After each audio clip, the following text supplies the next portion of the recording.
I'm going to call this meeting to order. First item for business before we... That's where I'm going. Oh, sorry.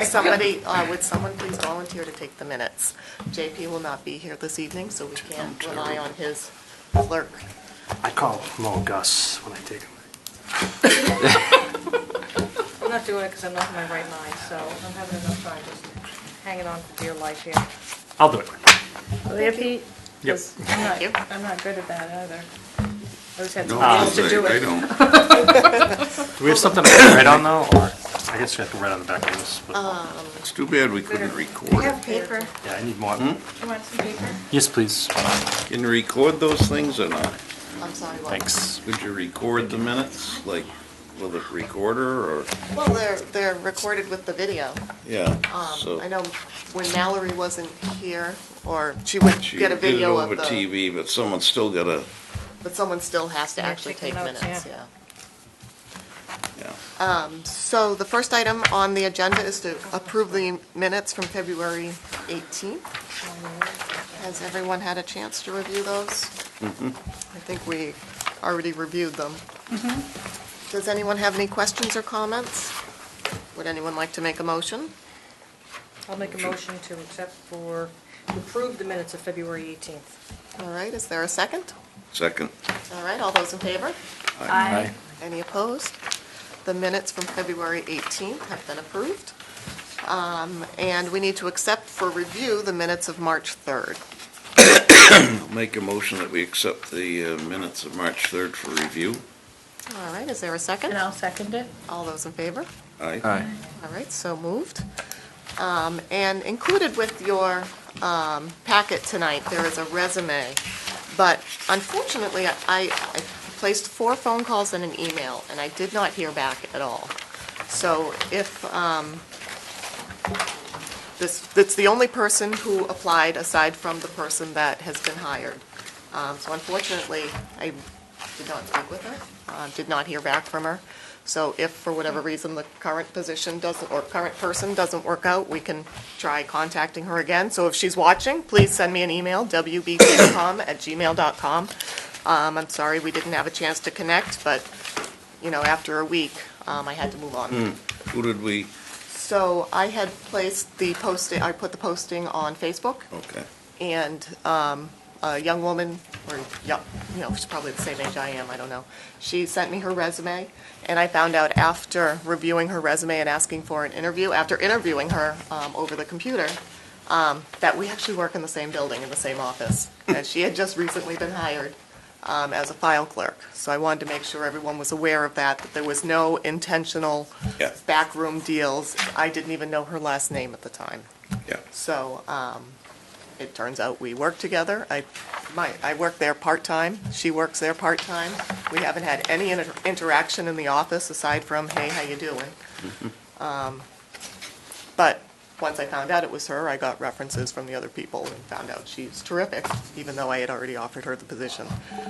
So I've heard nothing but good things. Her name is Kristen Leahy, and she will be here next week. I hope I said her last name right. Yeah, she's a West Bridgewater resident. She also has twins. Poor thing. That's how that's how I knew her first name, because poor thing has twins. So yeah, she's expected to be here next Thursday. Okay. I've already given her access to the Dropbox. She's gone through examples of the minutes. Seems really excited to be part of it. So hopefully this will be a good fit. so are we. I'm excited about it. Yeah. Does anyone have any questions about that? All right. Then if there's no other business to jump into, then we'll go into the budget presentations. Sure. Our first presenter is Steve Solari.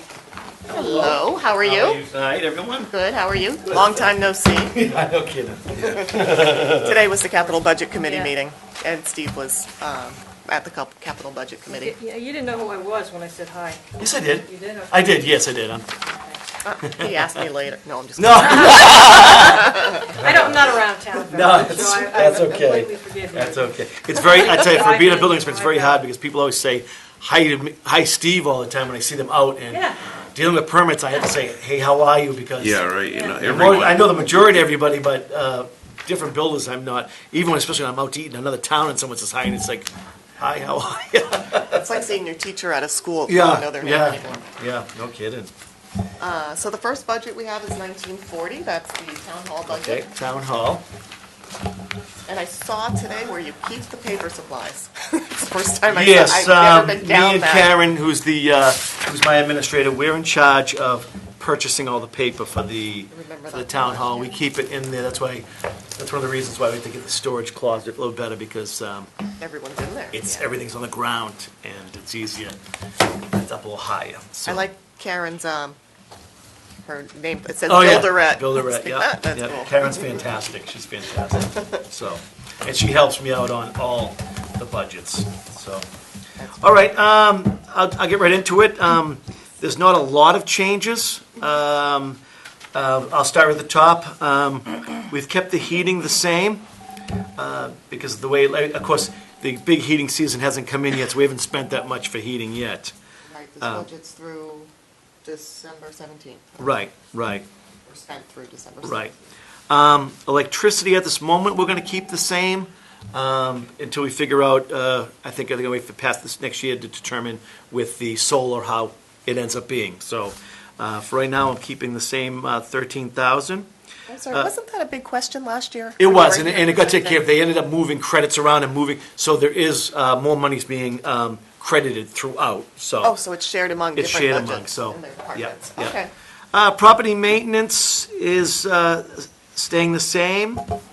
Office repair and maintenance, we are asking for $100 more because we do take care of the clerk's copy that they just purchased downstairs. What do you mean you take care of? Oh, the The maintenance? maintenance on it, I the see. maintenance, instead of having, it was easier because we already have a couple of maintenance through us, we just passed it on to the building department, correct.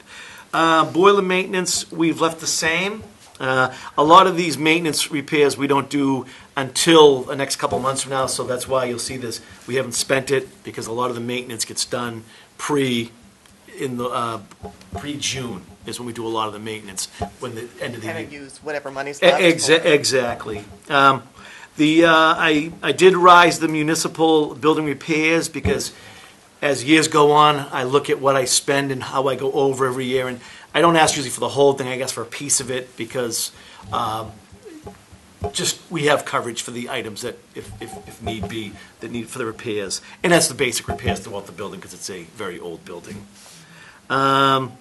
Telephone, I ended up deducting $1,300. I went over the past couple years of what we spent on it, and where I just get the telephone receipts from the accountant, I just sign off.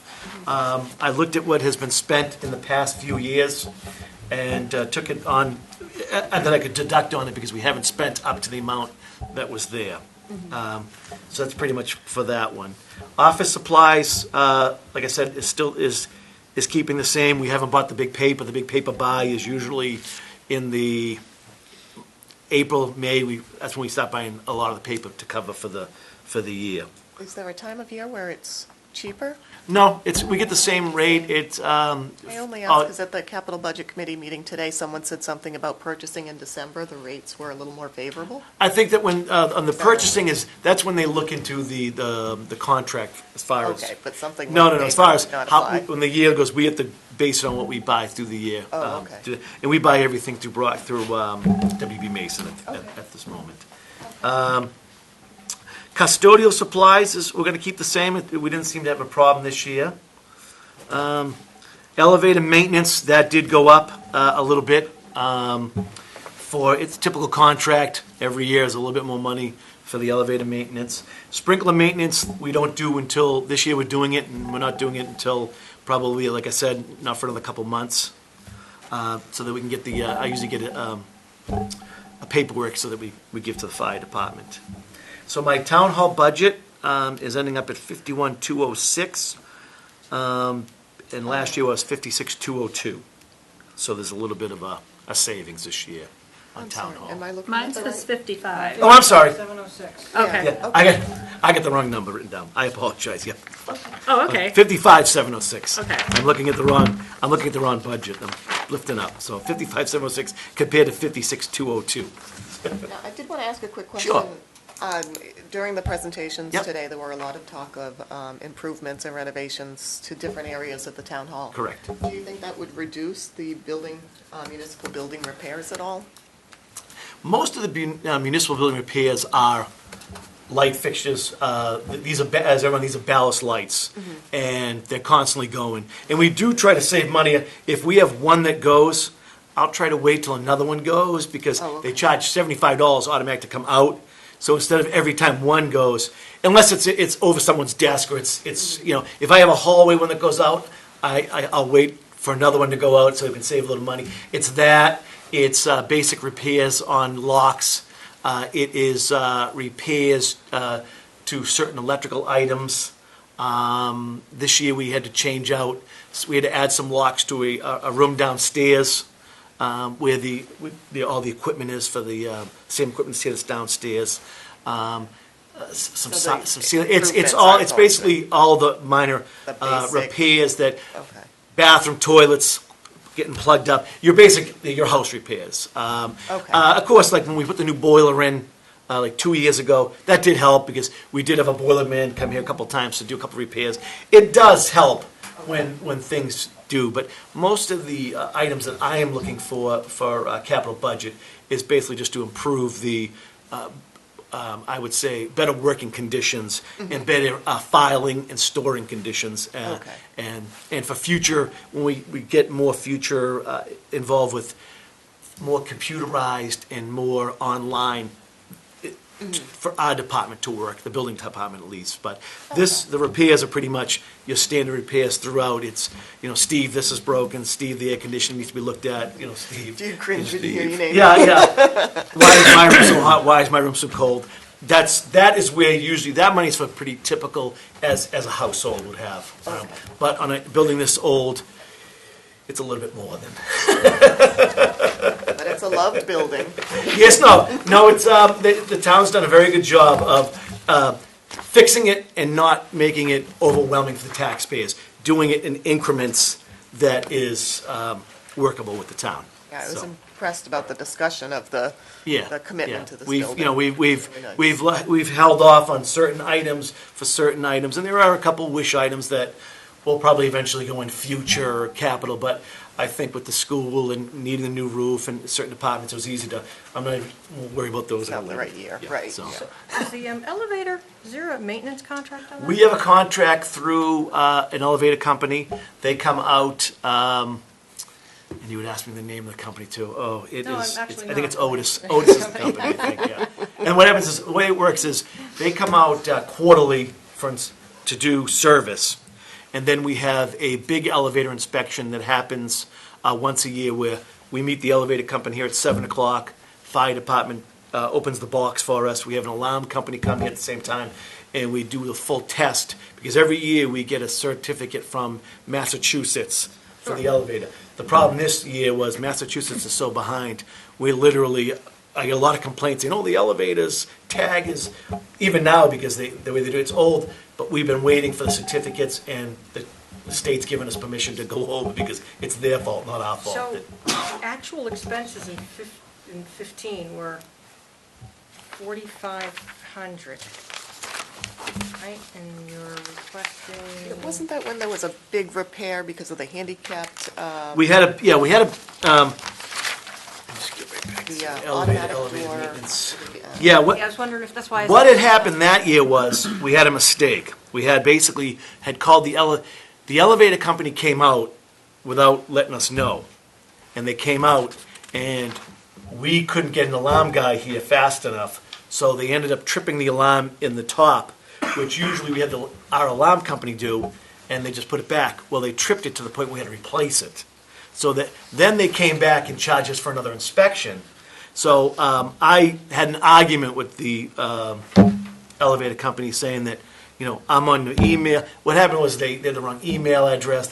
So they showed up when they shouldn't have showed up for the inspection, and we ended up having to pay for the inspector to come back again to do the final inspections. We had to do it twice. So that was handled this time, where I told them that if you don't call me within a week, we're not going to accept it. And that did happen this year. They came one morning, I pulled in the parking lot, and they're already here. And they waited for us to get our alarm guy in the fire department because they never contacted me. So dear. we weren't charged double, but they sat here for like 3 hours waiting for all our people to show up. And I said, you have a choice. You can either leave or you can, and they waited. So we took care of that problem. So that's why you'll see 1 year the elevator was a little bit more than normal. I know one time the town was talking about trying to get the elevator for the school and this together to save The money. contracts, yes. That would have to be handled through something else because the budgets have to be separated, and I don't know how they worked out when a town has multiple buildings. That I don't know how that works. But I know that was talked about at the last meeting, I think it was last time here, so. There was a discussion about Yeah. that.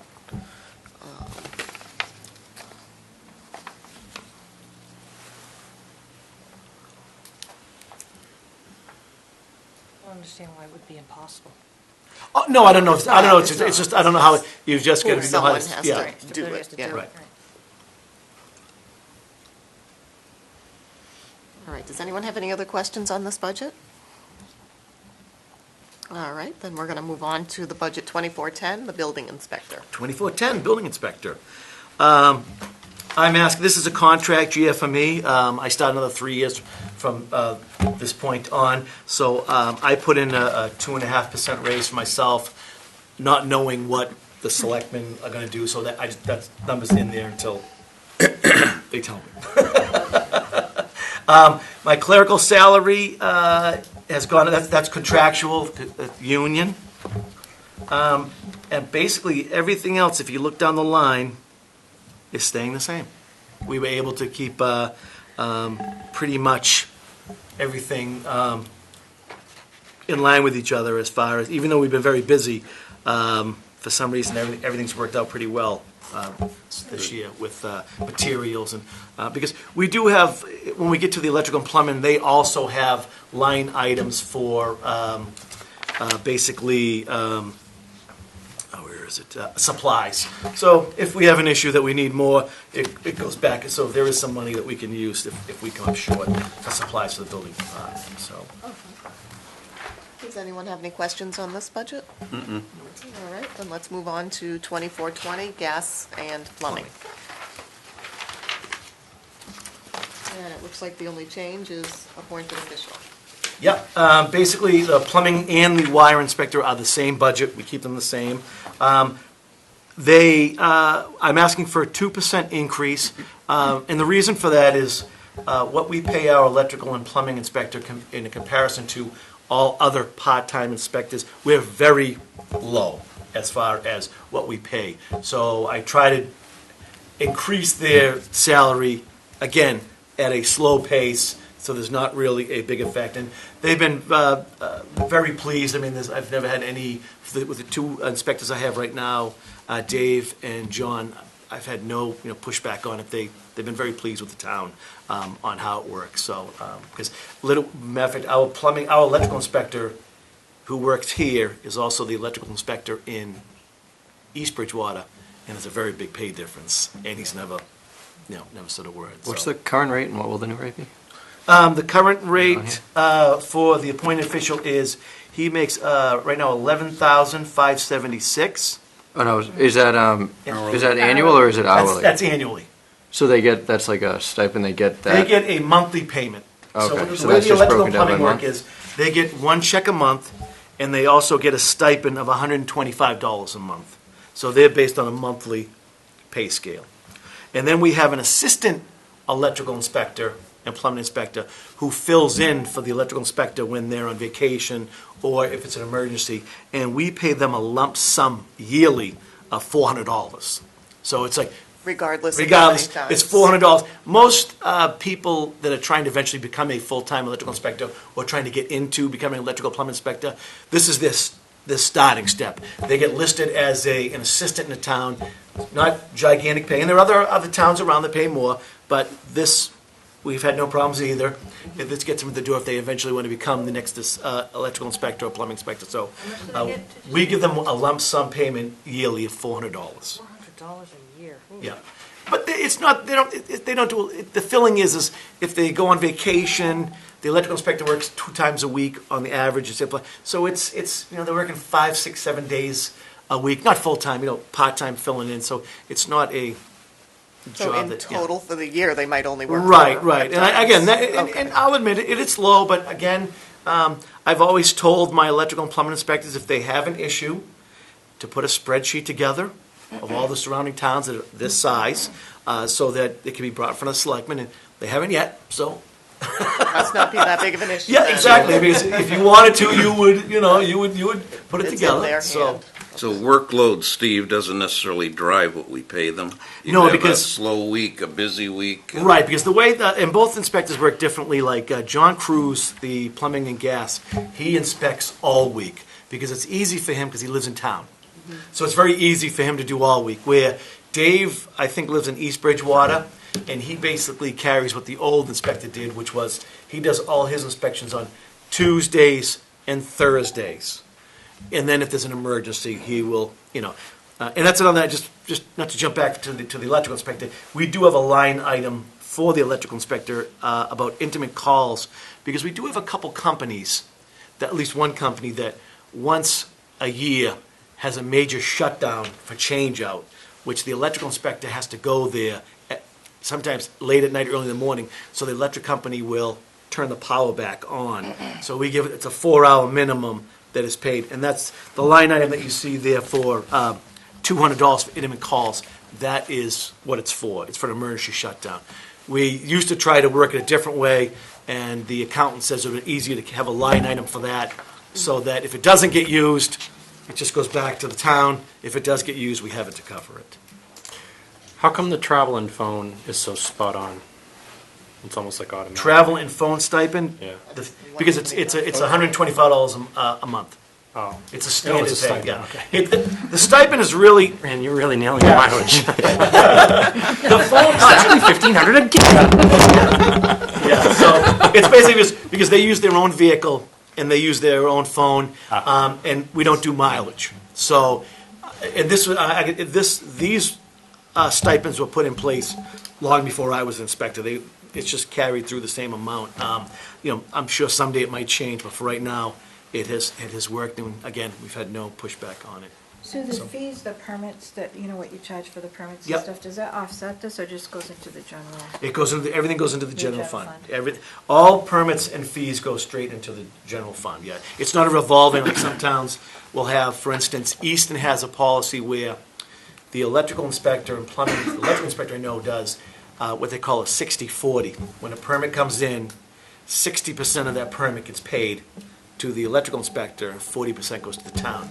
The problem is the administrative work, because if you've got a rough inspection, a middle inspection, and a final, she's got to calculate how much of every permit percentage goes to that electrical inspector. It puts a lot of work on the administrator. Sit down and say, okay, this payroll for this week is, and it's almost crazy to add. I mean, if you have an extra assistant or a couple people, I have one administrator.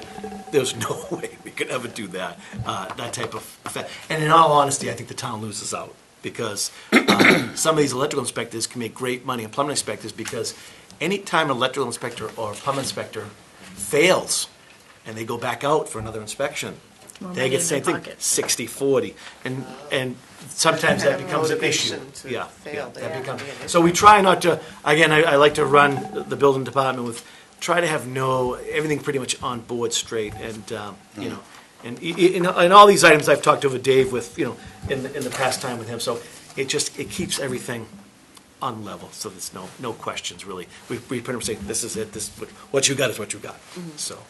You think our permits cover the overhead for the inspectors? This is, This the you general brought up a great subject that me and Dave, that I've talked to Dave with. These fees, our inspection fees, have been the same since before the previous building inspector. Now, I've been here 5.5, and he was here about 5.5. You've been here 5.5? 5.5 years. Oh, my God. So, literally for 11 to 12 years, we've had the same inspection. Now, I don't think all of them should go up, because I do comparisons to other towns. In some areas we're right at, but in some areas we're really, especially in the commercial, we're really low. And as soon as we have some time, I will probably be sitting down with Dave and doing a look over of all the fees. And we're not looking for, like, for instance, I'll give you a quick one. Yeah. We charge for a new home 35 cents a square foot. A lot of towns charge 40 cents, some towns 50, some do it by square footage or value.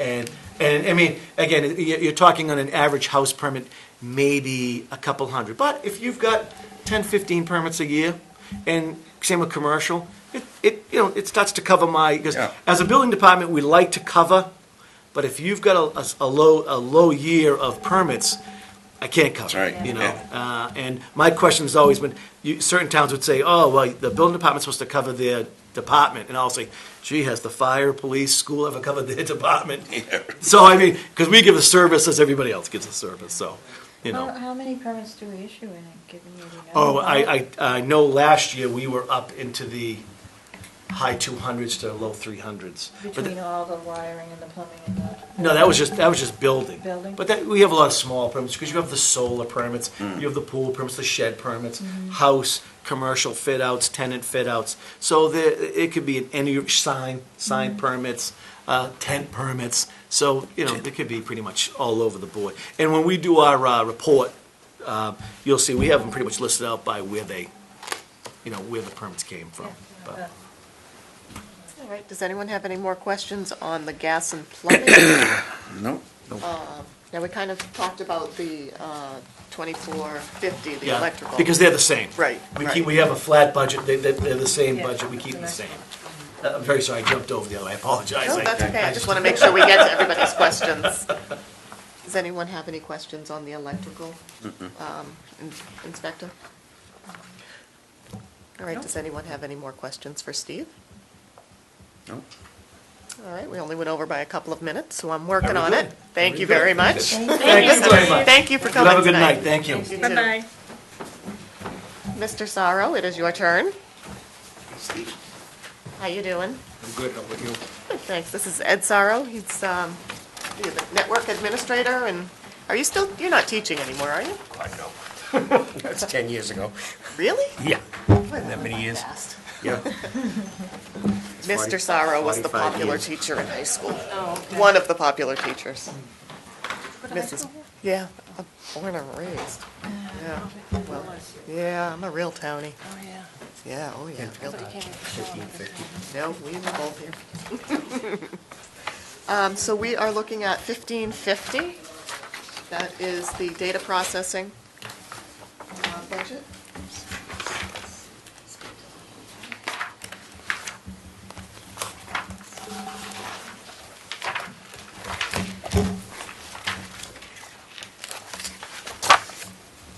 Sorry, I think I'm the last one here. All right, 1550. Could you tell us about the changes? Sure.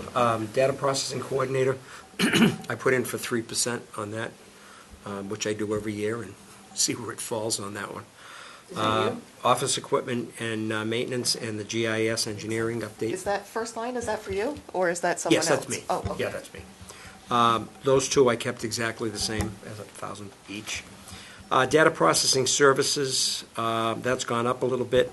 That basically pays for Hub Technical for their monthly fee for monitoring and 24/7 service, and also any renewals that happen to come up during the year for equipment and so forth. So have they already submitted Yes. what their costs will be for Yep, the next year? whatever I have is, and I put a breakdown on it. Whatever's there is what the costs are. And just to be clear, this is the information systems for town hall. It has nothing to do with the high school.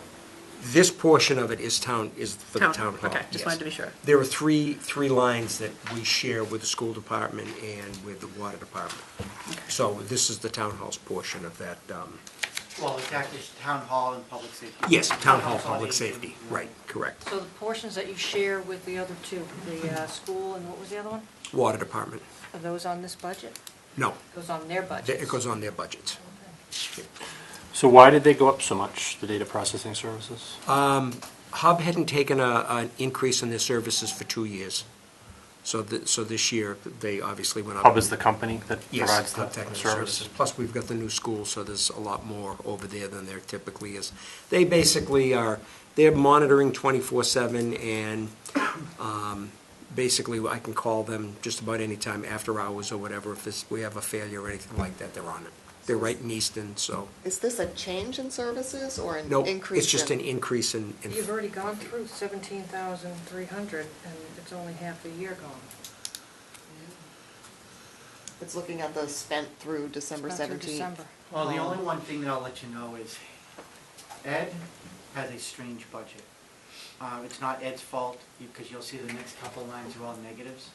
And the reason being is because I can't answer the question. The town accountant, I've talked to her multiple times and I get confused, is that what she does is she transfers money in this department from one department to another. So when something happens at the school, she'll pay for it out of this budget or transfer the money back and forth. And then she does the same thing with the water department. So I don't understand why this one budget is different, but my point is that that's why you see some negatives in the other one. Well, what actually happened when we combined the network, because it used to be the town had theirs and the school had Right. ours, and we just thought it's best to have one network, because we're duplicating efforts. We're duplicating firewalls, we're duplicating everything. So we consolidated, had one data center for the entire town. So we sat down, fire, police, myself, school, and water department, and we just kind of worked out a portion that each person, each department paid for these three lines, the lines that we share. So one is for data, one is the data processing. Do we have to split this cost between the different budgets? It might be easier to see it all on this one budget. Well, the reality though is, first of all, the water department has to be separate because it's an enterprise fund. So that's established by law. And then the school department, because they do make up, as Ed just said, they make up half of what the work is for the workload for the town. They should be responsible for paying for it. So, and as Ed also said, that with the new school, there's much more technology in it. So, it's a greater burden. So there's always transfers happening back and forth between this department and the other departments, and that's why what is spent, this one looks a little strange in comparison to the others. Doesn't it make it difficult for them to budget then? No, because everybody has a percentage. Like the You've school- agreed, a Yes, gentleman's agreement Yeah, that it's this is not gonna be it's not arbitrary. We Okay. sat down and we hammered out a percentage. And basically, the school department was 55%. We looked at the town hall, highway as 20%, police and fire were 10 each, and the water department was 5. And we just, all together, we just kind of worked that out. It was amenable to everybody, Okay. and that's what we've lived with. But we now, actually, police, fire, and town hall actually come as one entity. And it's worked out very, very well. So I'm stuck on the 6.51. Is that because we have a new school and there's more services and Hub's doing more, or? No, well, they is it didn't take, because- they haven't taken an increase in their services for 2 years. Okay, So well, they level funded. So this year, they were due for an increase. Is that, Who insisted? Well, I mean, we just don't Did give it they to ask them, for do we? one? no, I asked them in January Yeah. to give me a price for their agreement, their maintenance agreement and so forth. so for example, in years where people get a 1% raise, I mean, do we make up for it all at one point and give people 6% raises? I mean, No, but typically they were getting somewhere around a 5% increase annually. And then 2 years ago, I asked them, what can we do? And they said, all right, we'll take 0 this year, and then they took 0 last year. So that's how this came up. The other thing that you have to take into account with this too is renewals. Renewals vary from year to year. Like a lot of equipment and so forth was purchased through the new school and so forth. When that equipment was purchased, it was purchased with the maximum service agreement they could possibly get on it. So most of the stuff isn't even going to come up for renewal for 2, some even 3 years from now. So, when that stuff hits, that's going to affect this budget. So I have certain, I think they're listed, I put them on a sheet there of all the renewals that come up. when you say renewals on, Service contracts, Okay. like on equipment, like on the sand, which is our storage. Okay. We have that, on the firewall, I got a whole list of them. And the biggest renewal is the VMware, because it's the base network is basically virtualized. So Hub is like, they're an independent contractor that we Yeah. pay, That's correct. but we raise our hands and say, we're gonna give you 6.5% this year. I mean, they don't come forward to us and say that's what they want, or how does that That's work? not, yeah, but don't forget, you're looking at that increase. That includes the service contracts. That's not just Hub. In that particular line item, it's not just Hub. It's Hub plus all the service renewals that will Would that come, be you know, the that will come in the justification next. for increase? Is that sheet? Yes, yep. 83,431, Yeah. so 19,000, is that what we're talking about here? Let me see.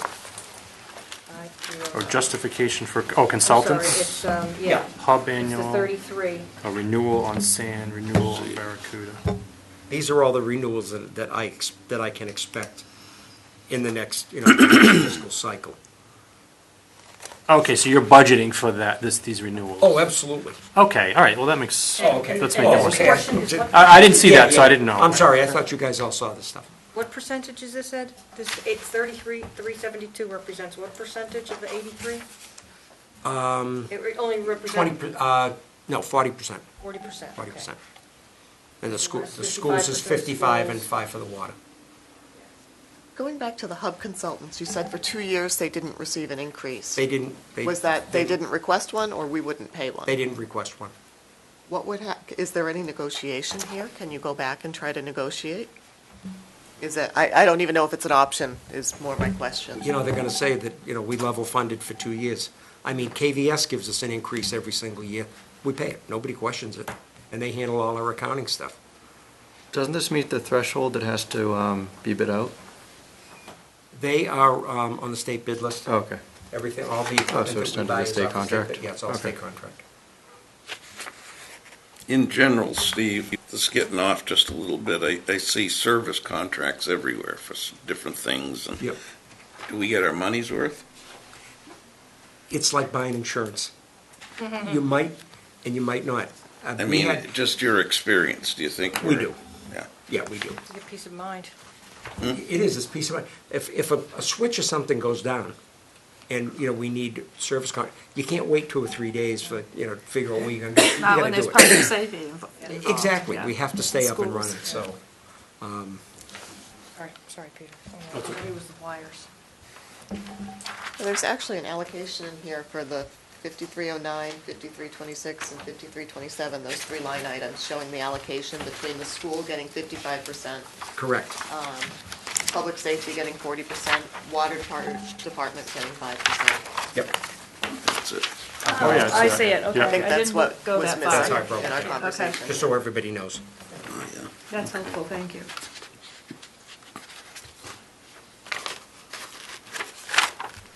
Okay.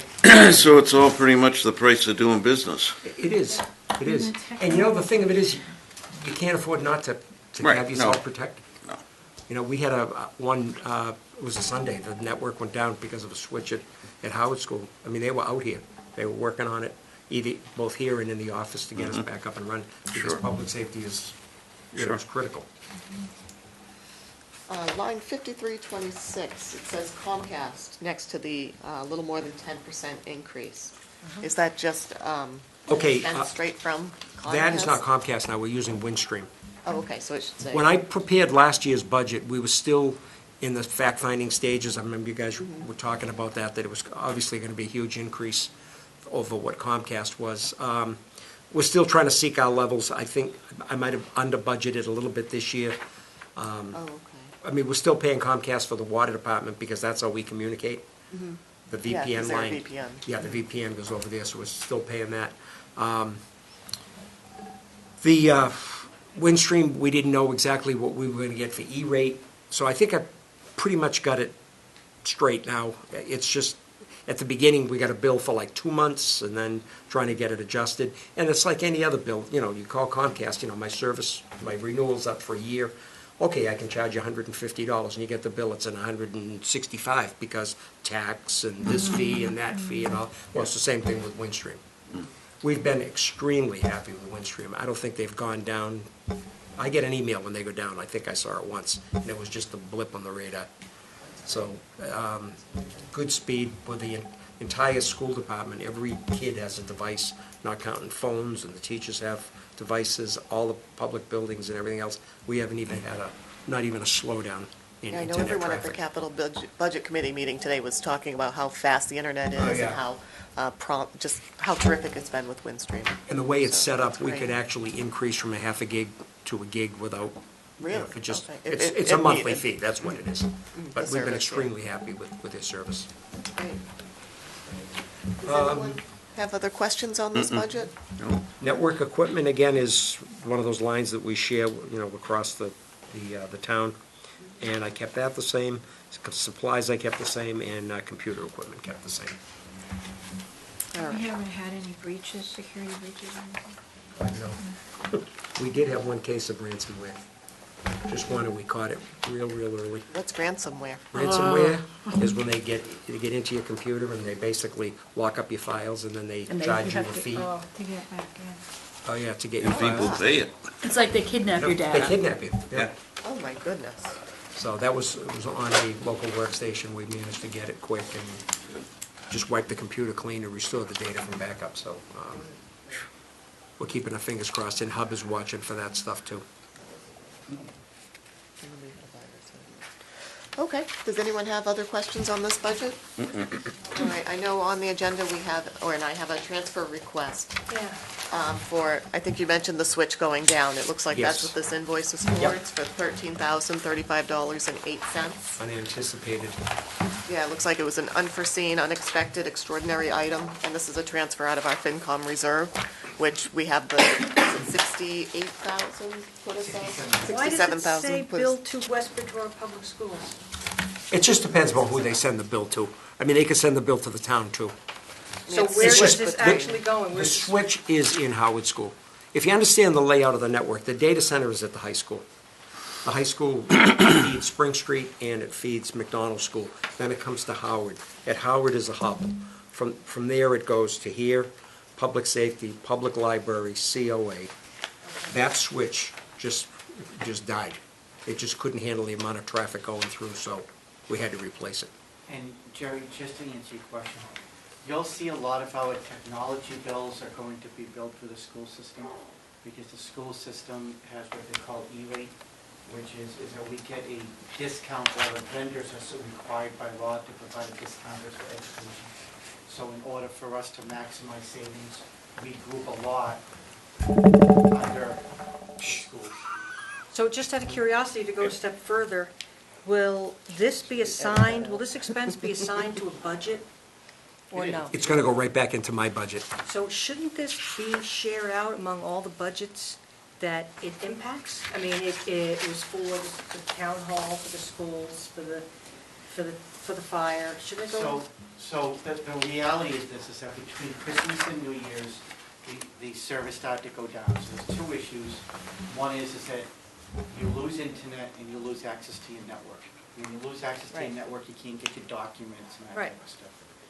So they troubleshot it for 3 or 4 days. We determined what the issue was. It was a bad switch. That switch feeds the entire system.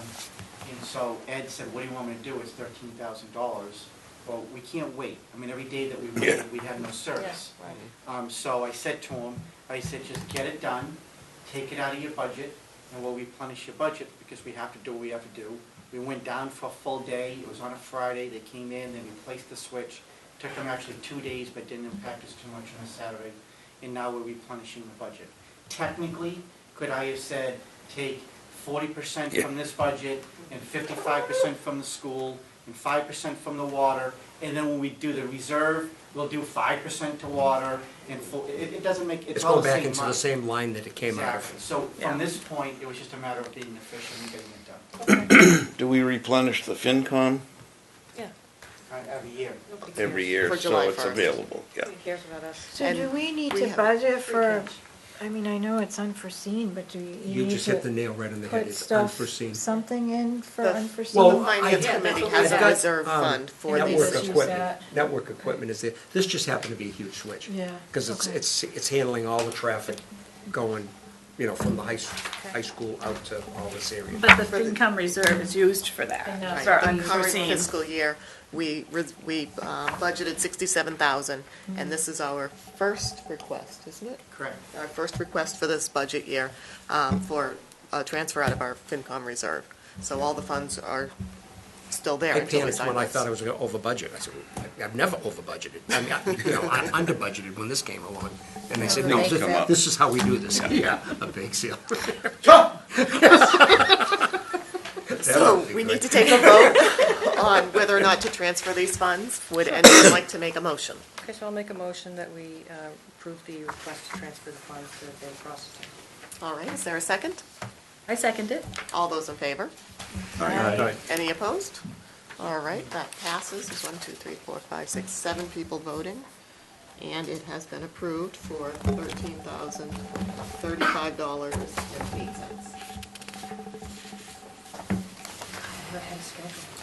And 8 cents.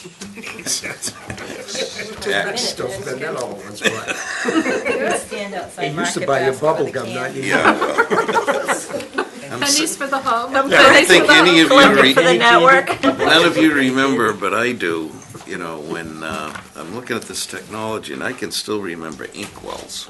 Yeah, me too. My first really in elementary school had I an know. equals. In one I think I lifetime. saw one Anthony's in an going, antique huh? store once. The One desk lifetime. screwed down to the floor, the desks and the Yeah, chairs. that's what I, and they had that's an where inkwell. my interest One was. lifetime. That's not true, Maureen. Yeah, no, it's true. No, I- inkwells, Yes. get out of town. I'm serious. Scratchy tips Yeah. that rip the paper. And They never had ink on the rounds in school. The wells were So they drilled. don't teach cursive anymore? Is what I'm hearing. no, Yeah, I heard that, I that know it's what very they do. minimal. Everybody it's a types. shame, huh? Yeah.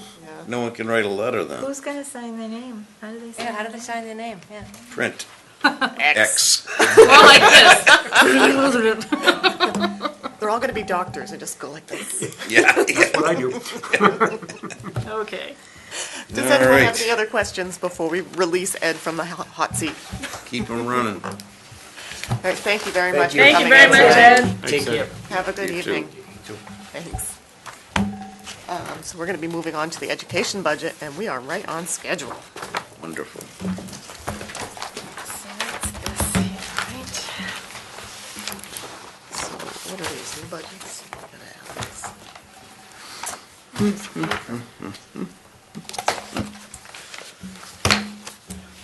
So the school committee reviews this, is that right? Yes, they've already And they approved approved this. it. They approved it. And we're looking at it for, Well, been now we have to approved. add it to the town, but, well, the Yeah. school committee approved it, so now we have to look at it from the town side. have we ever at odds with the school committee? Yeah, Yes. yeah, Yeah. last year we asked them to reduce it by 42,000. Hmm. We had to reduce the budget by 85,000, so since the school was about half the I budget, mean, they took I've on never half of sat that in on a school adjustment. committee review, but do they tend to just say okay, or do they? No, they go through it line by line, very detailed. I was on the subcommittee for that when we, So you that know. year.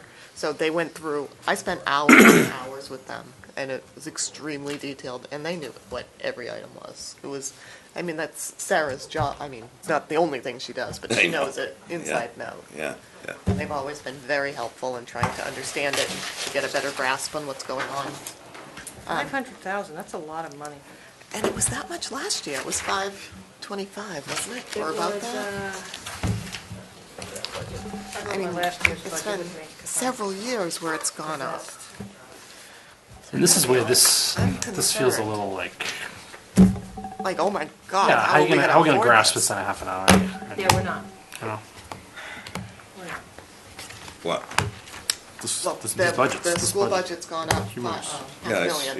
yeah. And it did last year too, because we added, people stopped paying for the part-time, or the full-day kindergarten. 3,000. We increased it Last to year. full-day kindergarten, so it was was it 525 last year? So it was or about that? 525, yeah, but it went up Increase last year. last year. So Now we're this talking about year, $1 million in 2 years. 2 years. And then if you think of all the 40Bs coming in, and that's gonna take away from school choice, like, what do we do? How are we going to handle this in the next few years? Is the So- number in here how much we get for school choice? Yes, yes. they have that data. Yes, I think they do, someplace in here. Where's the grant money? Out-of-district Did tuition. you see that number? They get a lot of different funds. They get state aid, Chapter 70, funds. So, Chapter 70, there's supposed to be a big chunk this year. What has been proposed is a little bit higher than expected, but it's not finalized. Yeah, So yeah. I know that was So something. they sometimes had that's a justification for, Yes, and no, I mean, but we do have a good superintendent, we've got a very good school committee, they go through it, I know that. It's just a lot of money. So, were they in the green room? They're in the, yeah. they're getting their hair and makeup done, the glam's. Entourage. Hello. We're Again. on time tonight, can you believe it? I know. Excellent. Excellent, I'll That's take that. hot You wanna be in seat, the all hot seat? yours. Many times in 2 days, my St. friend. Patrick's Day, I'll take Too it. many times. You think so? Again? Sarah, you should be in the hot seat too. Oh, yeah. I can scream from here. That's sad. Don't scream. Take it with a grain of salt. Oh, that's okay. Although, if it was the pink lady, I'd have another comment. The pink lady. You let that out, not me. Anthony, how are you? Poor Good, Jim, how Sean, are you? most of the house Nice to see is you. pink, if Too. you go back and look at it, there is pink in every room in our house. During the capital budget committee today, they were talking about taking all the pink. Pink everywhere. There was pink a lot in this town, and it seemed like every comment was to get rid of the pink. And I was slightly offended if anyone noticed my coat. I'm only wearing green because it's St. Patrick's Day. When I bought my house, it was screaming pink. The neighbors used to pull their blinds. But did you keep it? No, Our friendship it is, was over. yeah, I mean, there's pink everything. Pink everything. And Sean puts up with it. He's a good guy. Doesn't have a choice. Smart That's right, he man. doesn't have a choice. Don't you went Smart with those man. twins? He doesn't have a choice. He's gonna pay for that for a long time. My goodness. Yeah, we saw it on TV. You were talking about that today. But I never, all these years, I never thought he had a brain. That was like a comedy show. It was. I loved it. Oh my God. That was great. We talked about this a lot at our Christmas party little that we bit, had yeah. for the school building committee. We all went to the Boston Tavern, and everyone got to hear full details. So if anyone wants to hear it, just email me. I'd be happy to tell you. Google Yeah, just Google it. Great show, it was. Thank you guys for coming tonight. I don't know if everybody knows everybody. Patty Oakley is our superintendent. Sue Sullivan. I don't know why I do that every time. Sue Sullivan is Committee chair. school, and Good then evening. Sarah Smith is the business manager over there, and Jim Holden is the past chair. Is that right? Correct. For school committee. Still school committee member, yes. Are you still a I member? hold It Suzanne says- just to make sure she does everything Absolutely, right. and I welcome it, yeah. Good. Thank you, Jim. And while we were between the building, or between departments, I was asked if the school committee just kind of rubber stamps it, and I said, oh yeah, they don't even look at this budget, so. Oh, yeah. Which is completely not true. No, you guys go we have through it our own, line we by have, we line. actually book an extra meeting and go line by line by line by line. Exactly. I told everyone about all the time we spent with the subcommittees, how we went through this line by Only line. And like last 3 year, I had hours. lots of questions, so if any, Only like 3 hours. it's a big deal. You guys didn't have anything else to do. Didn't you It watch was really nice video of you too? guys. I'm kidding. But I only mention it if anybody does have questions. They've always been really helpful in answering anything. So if there's anything more you want to know about the budget, I'm kind of making you guys available, sorry, since they have all this time to share. So if that's all right, we'll jump right into it. Great, excellent. So I'll start with, I guess, summarizing and reading the first page. Yeah. And then if you have any questions as I go along, I'll welcome the questions, or if you want to wait until after, the end, that's fine too, so. We're really good at jumping in as I interrupt. Absolutely. No, not at all, not at all. So the first column states the total school budget, and the second column states the amount that is contributed by the school through grants and revolving accounts. And then the third column is entitled FY17, the appropriation request. And that's the amount that the school department is requesting for appropriation by the town. For fiscal year 2017, the school budget's $13,627,140. And of that, the school is funding $1,999,662. That close to $2 million is funded by school choice in the amount of $1,325,828. Grants that total $358,946, and then the revolving accounts totaling $314,888. So this budget represents an FY17 appropriation request of $11,627,478, which is an increase of $504,786 over FY16 appropriation. So what we wanted to note, there are 6 items that we wanted to note within the budget. Of these 6 notes, I just wanted to also point out that 5 of them are either state, federal, or contractual obligations. So state or federal mandates or contractual obligations. There's really only one that, item number 5, that isn't mandated. So starting with the first one is $55,895 for the separation benefits for retiring staff per contractual agreement. My understanding is that's comprised of 6 people, and that's for the contractual, under the contractual agreement. Sick leave, but- Six teachers, 6. Some teachers, some instructional assistants. A total of 6, though. And then item number 2 is $25,000 for the McKinney-Vento transportation, which is, it's the homelessness. It's for the transportation. Homeless transportation. Okay. The homeless, did I say homelessness? Yeah. Homeless transportation. So however a child becomes displaced, whether it's through they lose their home, divorce, whatever it may be, then the transportation responsibility falls back on this district.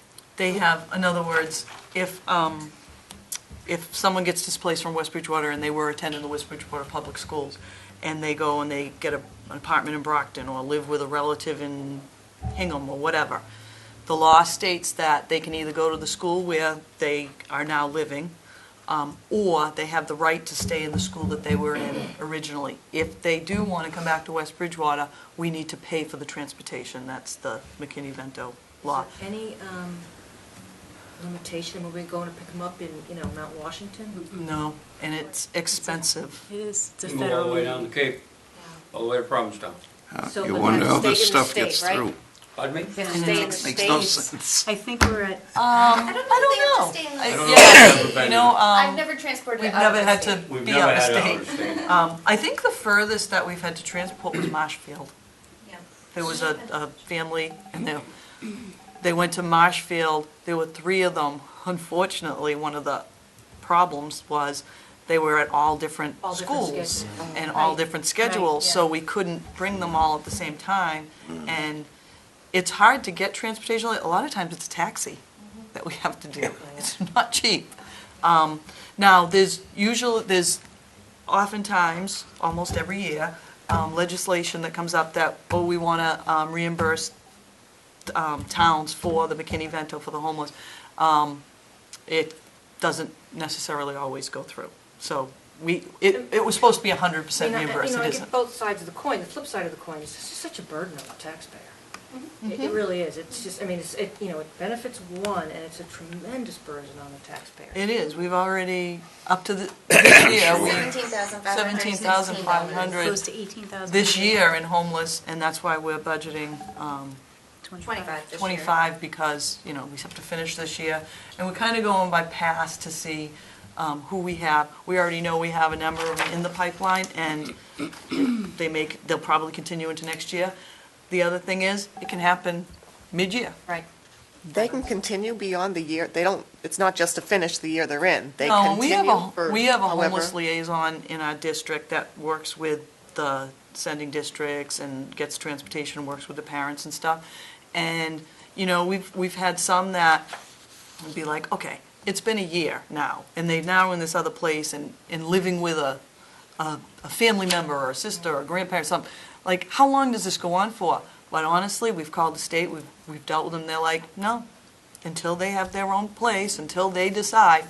You can fight it, but there's no time limit, nothing in the law for a time limit. We can push it and try to push it, but It's really a Also, it's legislative sensitive. issue. it's a legislative It's a- issue and the it's- ball's in their court. Right. Forgive me, I don't really want to belabor this point, but, so, is it because they're a temporary resident where they go? Yes. Okay, now I. Yes. And we do try That's to why. cost share with the Other towns. community that they're living in at the time, which our liaison has done a really good job this year doing that, but it's still, No, I it can be understand. $40 a day, $30 a day. And that's the thing, in many of them, we are cost sharing, but we're still paying 17. Per person. So if we weren't cost sharing, Oh, it would be goodness. close to double that.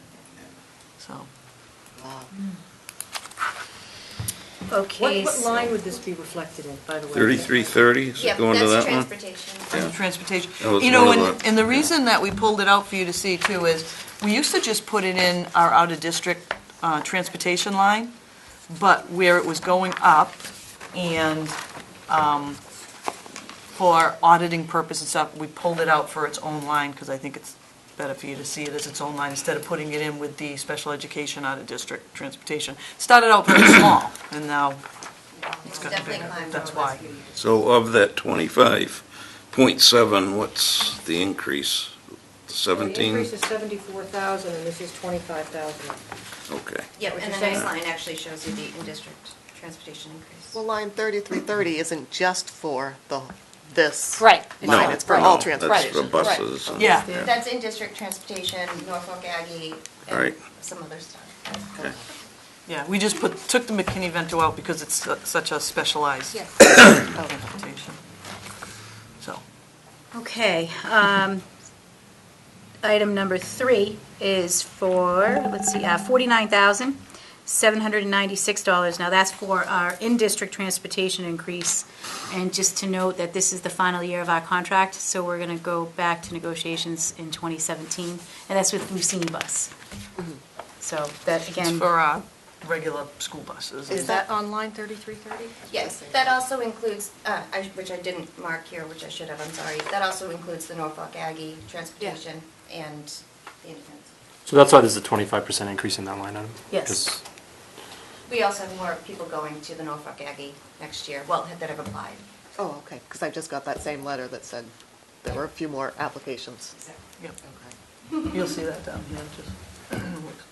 Yep.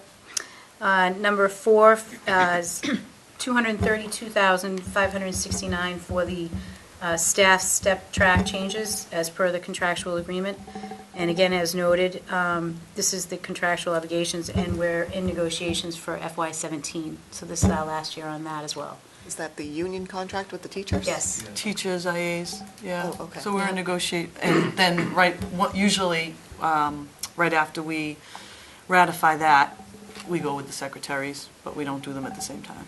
Oh, okay. The clerks and secretaries and stuff, so we do them separately. But we just started negotiations about a month ago, and we'll see what happens. Number 5 is $73,445 for all-day kindergarten classes. And again, that's the no tuition, and that's partially funded through school choice. Yeah, last year there was a discussion of the town increasing the cost by 20,000 per year. And And I had jokingly said, But that is yeah, the right. actual cost. But- If you actually look at page, well, we can flip ahead later, but page 8, you'll see kindergarten aids, it's the $22,818. That's the actual cost increase because we are partially funding through school choice and the remaining all-day kindergarten revolving account that we have left. So the And- actual cost increase is $22,818. Yeah. So what line is that on page 8? Page 8, kindergarten aids, it's like 6 up from the bottom. Oh, okay, okay. Yep. Kindergarten And- aids, I didn't hear what you said. Okay. Yep. We had a conversation going back to our school committee meeting where we went line by line. Actually, originally, we had down about $20,000 as the $22,000 increase for all-day kindergarten. But the school committee then said, I think it's clearer if we show what the whole increase is, even though we are funding it through school choice. So that's why we put the 73. Originally, we just had the 22 on because I that. see. So the town's portion is Right. just the 22. So the school committee, so we actually had that conversation. So that's why it's consistent like with what you were talking about last year. Exactly. Yes, which is So good. Thank the you, I appreciate The that. school choice money, how you spend that, is that discretionary or is Has that to be for, mandated? has to be for direct instruction. I mean, so you assigned, so basically the whole thing is 75,000, right? Yeah, I'm using 73,000, and you're using school choice money to offset, but you could have used that school choice money elsewhere. You could put it in the high school teachers line. For the- You could yeah. put it anywhere, really. So it's basically still 75,000. And the thing is, school choice money, when we first went to school choice, gosh, I think we're in year 11 or 12 now, we didn't, it went to direct instruction, it was all over the place, and our auditors came in and said, okay, this is a nightmare having it all over the place. So they said, what we would recommend is, even though you might be funding this or funding that, put it all in one place.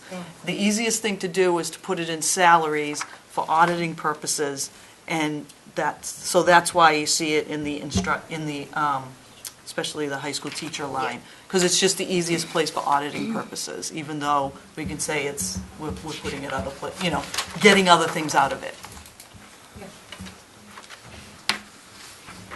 Okay, number 6, the area to note is $82,383 for agricultural school tuition and Independence Academy tuition. The Independence Academy is for the clean and sober high school, for those who, instead of just staying out for 30 days to get through the, sober period, and then coming back into an environment that wasn't positive for them, they stay over at that Independence Academy over in Brockton, so that it's just, they're surrounded by a positive environment to keep them on the right track. Is this something new? Yeah. Independence Academy came in, it's new in this area. There's actually been one in Boston, one in Worcester, and one in Beverly for several years. We started it through our collaborative, North River Collaborative, in the Brockton Public Schools about 4 years ago.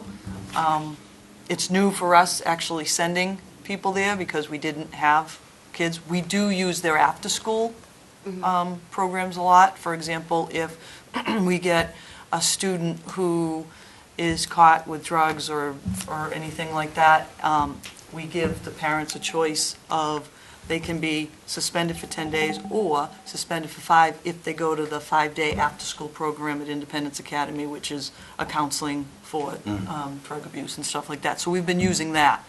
This is the first time this year that we actually have students that are there full-time, and right now, the way that the law is set up for sober high schools, the state Department of Mental Health pays half, and the school system has to pay half. So it's about $10,000 a piece. And we're hoping, and the Mass Association of School Superintendents is pushing this, that with the new focus on the opiate crisis and the new legislation that just came down, that the governor signed and stuff, that more money will be funneled in schools so that we may not have to, because finally they're paying attention to it. But right now, if a student goes to, say, a 30-day rehab and they're committed to sobriety, they have to first prove that. They have the right. We don't have to transport, though, but they have the right to go there. We've been actually lucky because West Bridgewater is right in the fairgrounds at the high school, so it's right next door. So we've been lucky with that, but we do not transport. The other one, the Aggies, it's interesting because it's not like Southeastern Regional. Southeastern Regional, we're in that vocational technical. The Aggie schools, there's Norfolk Agricultural here and Bristol Agricultural. In West Bridgewater, our kids can pick either one to go to. Oh, I didn't realize that. But by law, they're expensive. Again, Superintendent's Association is trying to work on legislation because there's no rhyme or reason. They can just up their tuition and we have to pay for it plus transportation. It's about $22,000 a year for a student to go to the agricultural school and plus transportation.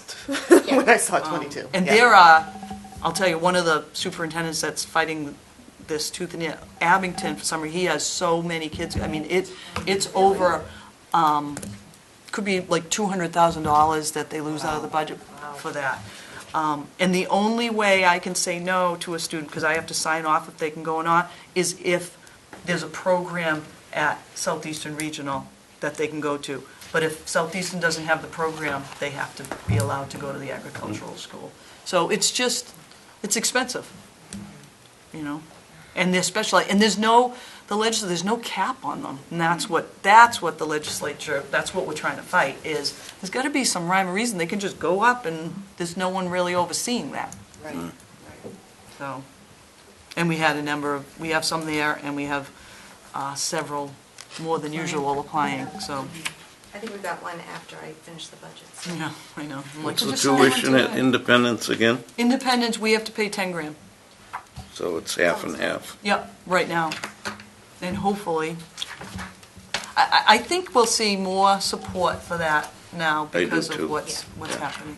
And it's a great thing, you know, because if we agree. can get them when they're younger, and what the reason they were put in place is because kids would go, they'd get clean, sober, they'd come back to the same environment Same they were in friends. before, same friends, Yeah. and then the same thing would happen, and go back, and, you know, so it's kind of sad. So do they go and they stay for a whole year? Mm-hmm. Yeah. Yep. Can they continue more than 1 year? If Yes. by chance they were a freshman, they could finish? They have the right to stay there and graduate At which school? Clean and sober? at Independence. the Independence Academy. I can see that as a good thing for the student, though. Well, and the other thing is now there's a partnership with Independence Academy with Massasoit. Because, let's face it, you get clean and sober, you graduate from high school, the worst possible place to probably go is to live on a college campus.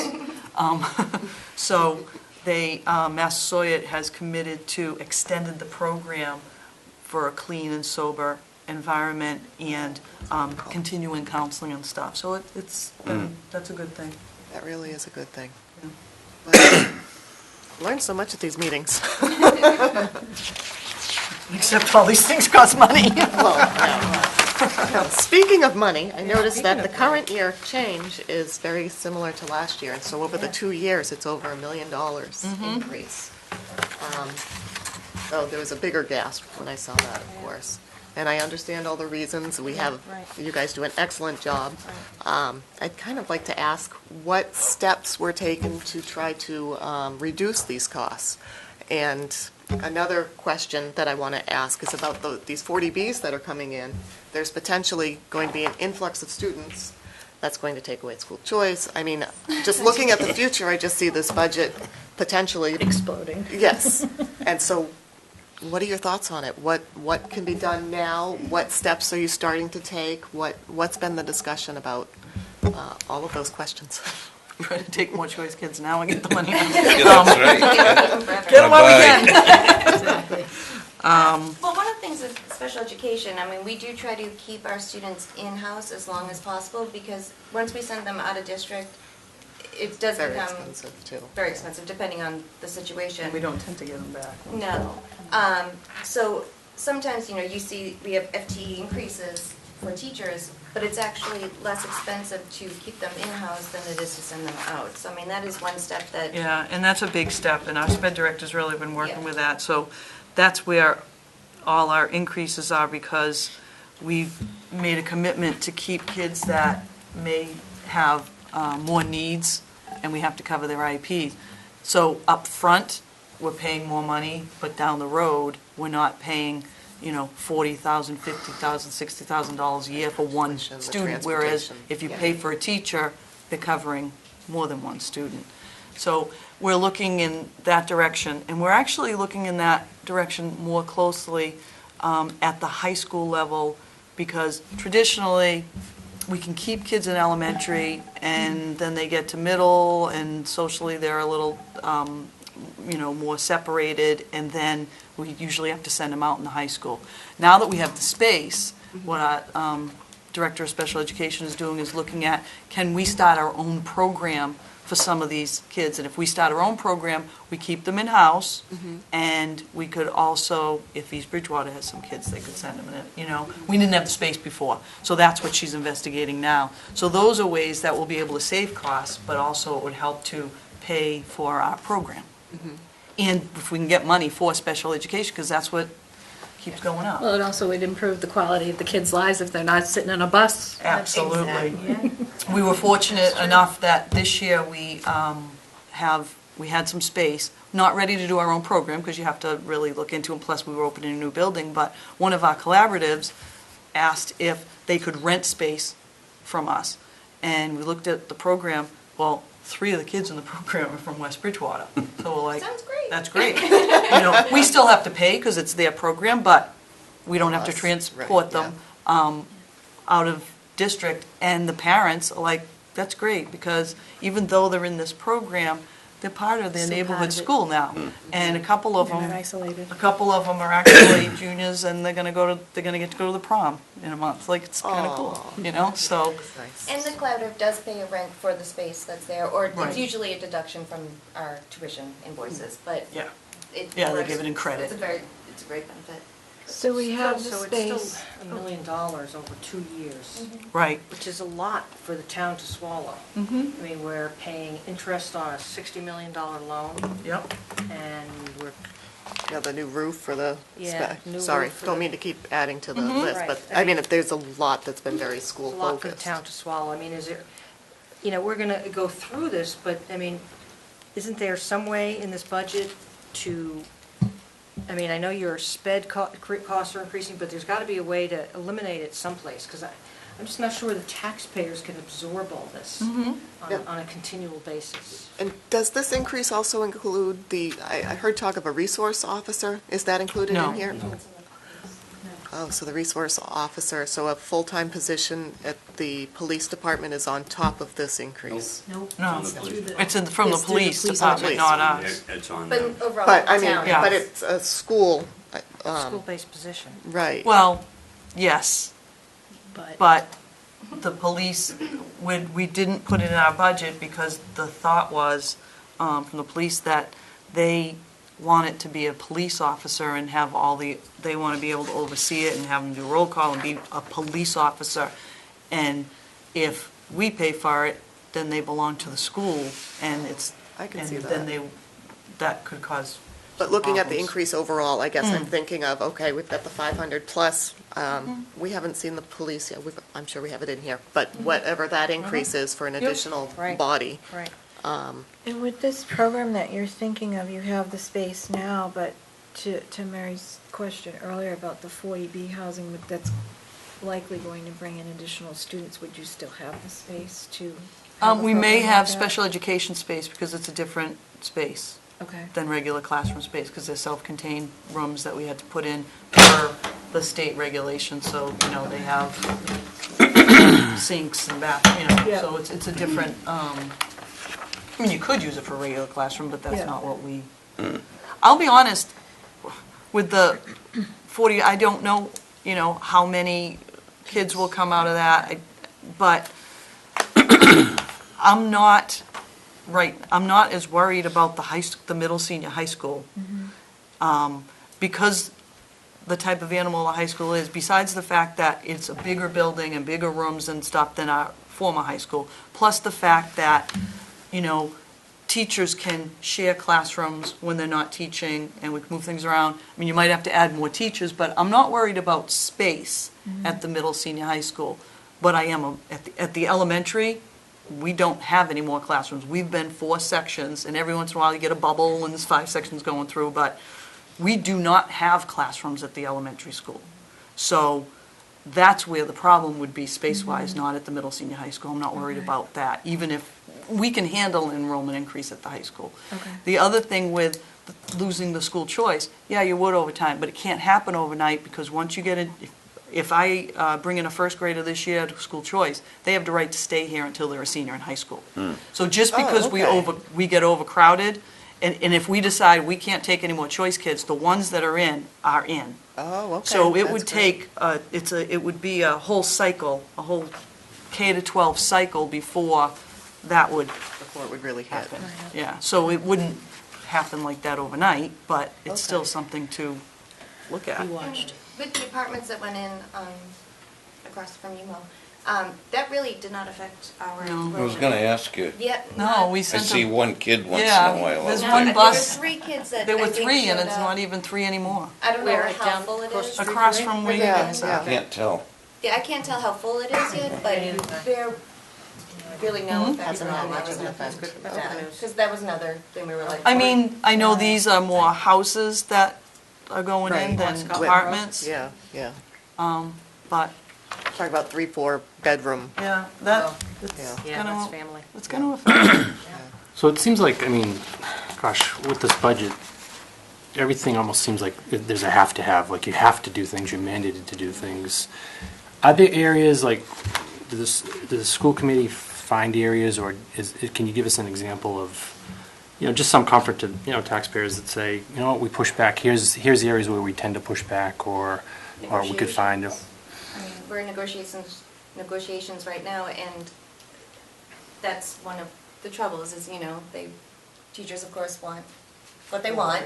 Right. But that's where I think it's the school committee's view to keep that in check. There's only really two areas that really get, and I can get corrected by both Dr. Oakley and Sarah, and the two main areas are the negotiations with teachers and then our transportation. Yeah. Those are your two biggest areas that we get to negotiate and possibly push back. Excuse me. The negotiations, as we've expressed, we're right in the very early stages of that. Because honestly, for any of us to sit here and tell you that something's going to come out to a positive note at this point on the town's benefit, it's hard to tell. We're doing the best we can. It's going to be a back and forth game. The bus contract is another game in itself. It has some certain elements within its contract that, we try and get it so that we get a little bit back. For instance, with the gas, if it reaches a certain level, if it goes over that level, we pay them. If it goes below that level, as it has been, knock on wood, with us for a long time, we get money back. So, there is some give and go here and there. But as you stated earlier in your statement, we're really at a very tight line here. We run a tight budget. We critique this to the max. All five of us are on this for a good couple of months. And it's not easy. It's not easy. And I understand, I'm a taxpayer in town just like all of you guys. And believe me, I don't even have kids in the school anymore. And I don't do this for fun. I do it because of my love for the kids. And I want them to get the education that my kids got. And I want them to all be able to go forward like my kids did. And we have a great graduating percentage. 98% graduates to go on to college. I mean, granted, it's a small school, but that's tremendous. The other percentage is usually going into the Army, the Navy, or something of that nature. So we ought to be really happy that, even though it's a little bit costly, at least we're putting out a good product. As much as I hate to use that word, that's what we're doing. It's a business, and we're running a business, a multi-million-dollar business. And Peter, to your question too, principals, when they came with their requests, we told them instructional supplies and everything, we wanted it level service.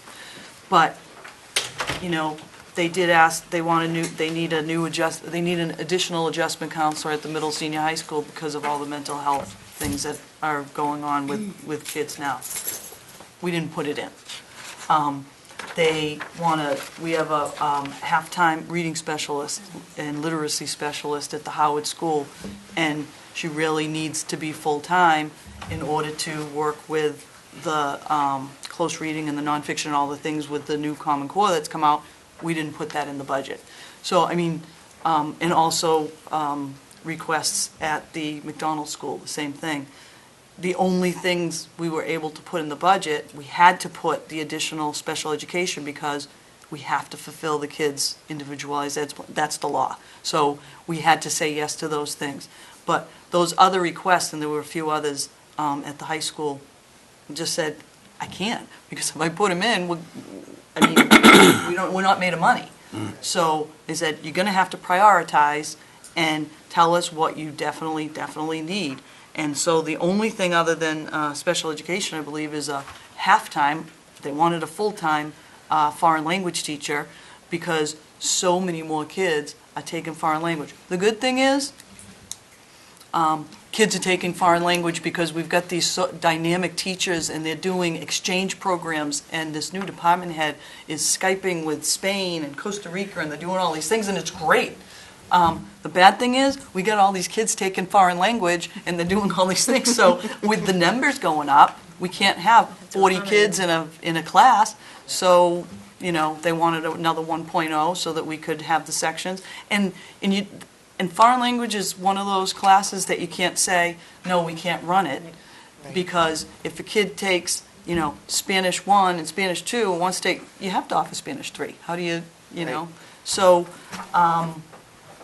but we cut it to a 0.5 and said, well, you're going to have to deal with a 0.5. So we did put that in. But all the other requests, we did push back and say, no, I'm sorry, we can't do it. And That's very helpful to know, because when you come in here, you've already gone through your budget process. Right. You've already cut out things, so there's nothing for us to cut out. yeah, So and that's the thing. It's different for us our than hands a are lot of even the more other tied. departments, because Right. we have a 5-person board that does what you do for a lot of the other departments. Right. Exactly. So, So it's good to hear that there was pushback, there were things cut out. That's very helpful to know. are we adding an assistant superintendent? No. No, that's a move.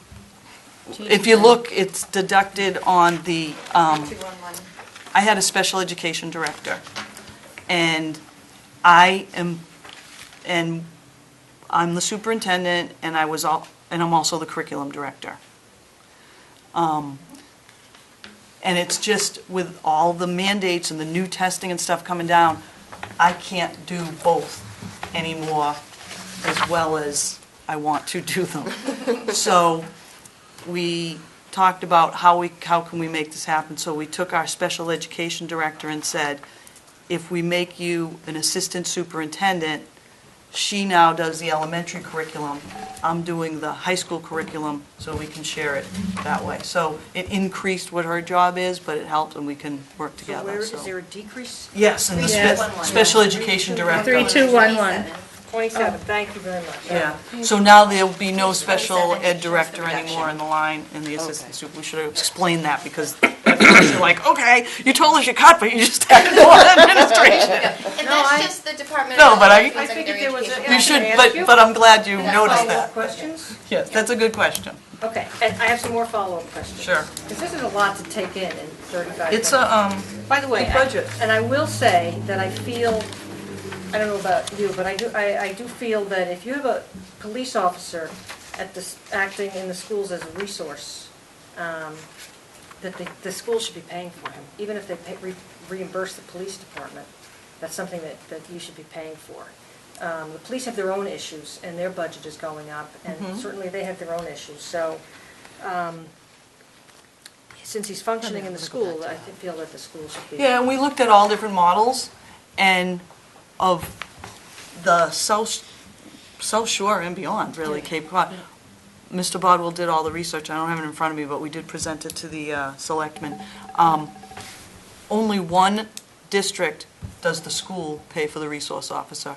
Every other town, it's either the full police department, majority of them, it's full police department, and then there were a couple that they split, but the majority of towns, and there's only 2 towns in the entire South Shore region and Cape that doesn't have a school resource officer. And that is Abington and West Bridgewater, and Abington is getting one next year.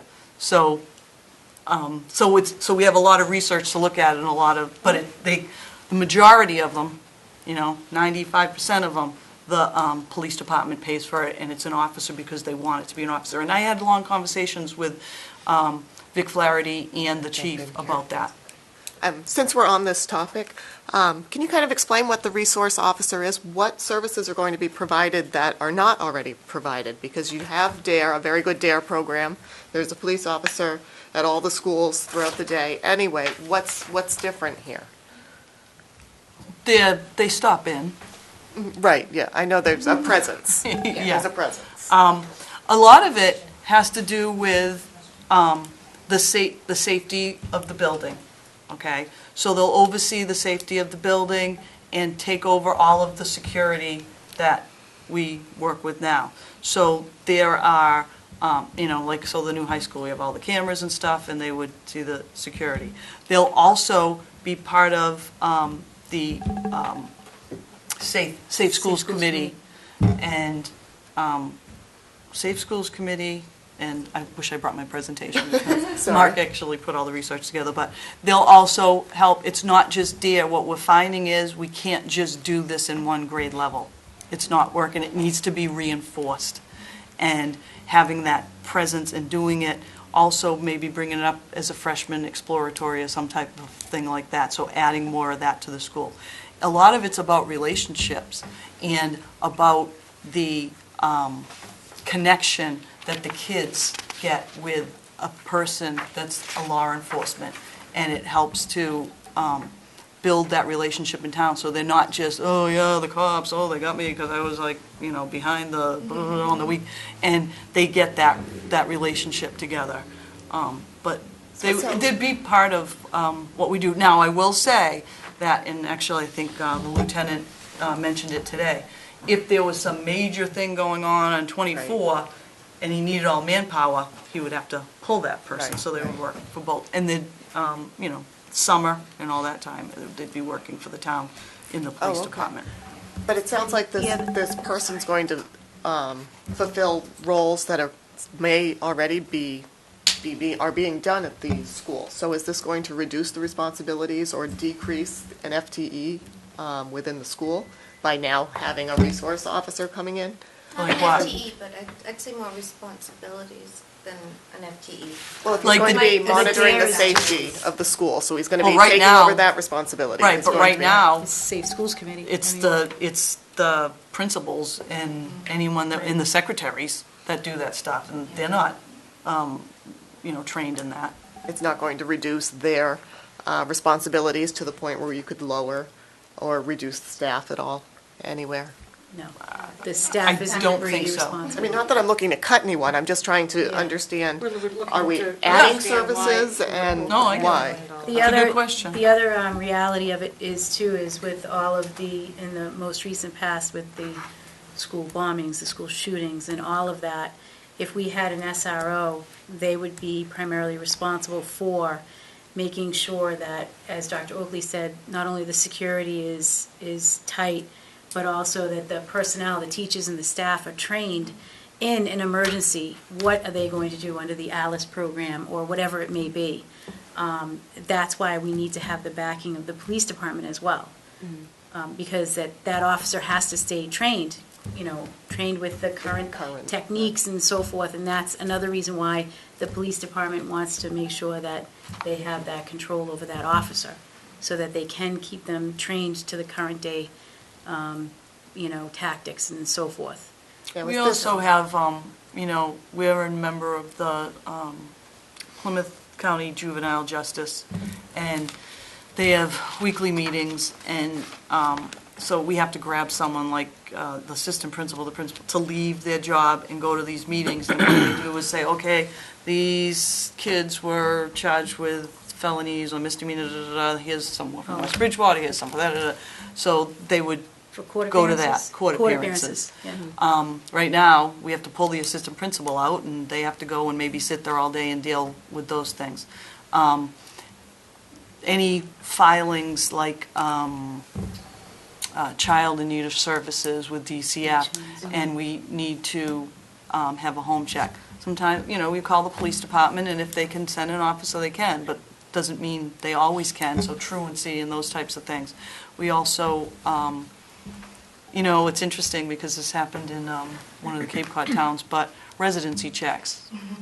I call the police now, and sometimes they can do it, and sometimes they're not available because, it's going to be low on their list. But, so all those types of things that we're trying to do, and we just have added on, and it's kind of piecemeal, it would just be done more efficiently and effectively. What's a residency check? See if Residency- someone lives here? Yes, and they People go into the actually school, don't. they actually. Oh, gosh, Yeah. no, some people just write down that this is their address, and then we find out, we don't really think they live there. And between you and me, there's no way in heck I'm doing that because the superintendent of Mashpee just got fired for going into a house and checking residency, so it's gonna be a police function. So, I'm not touching that one. And what a shame. Yeah.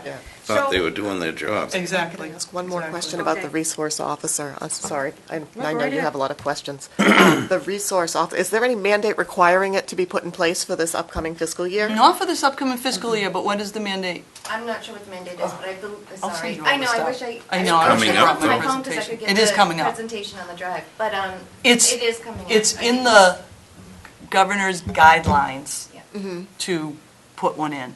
What was the big report that came out a year ago for school safety? It was, so it's in the guidelines, resource officer in every town and every district.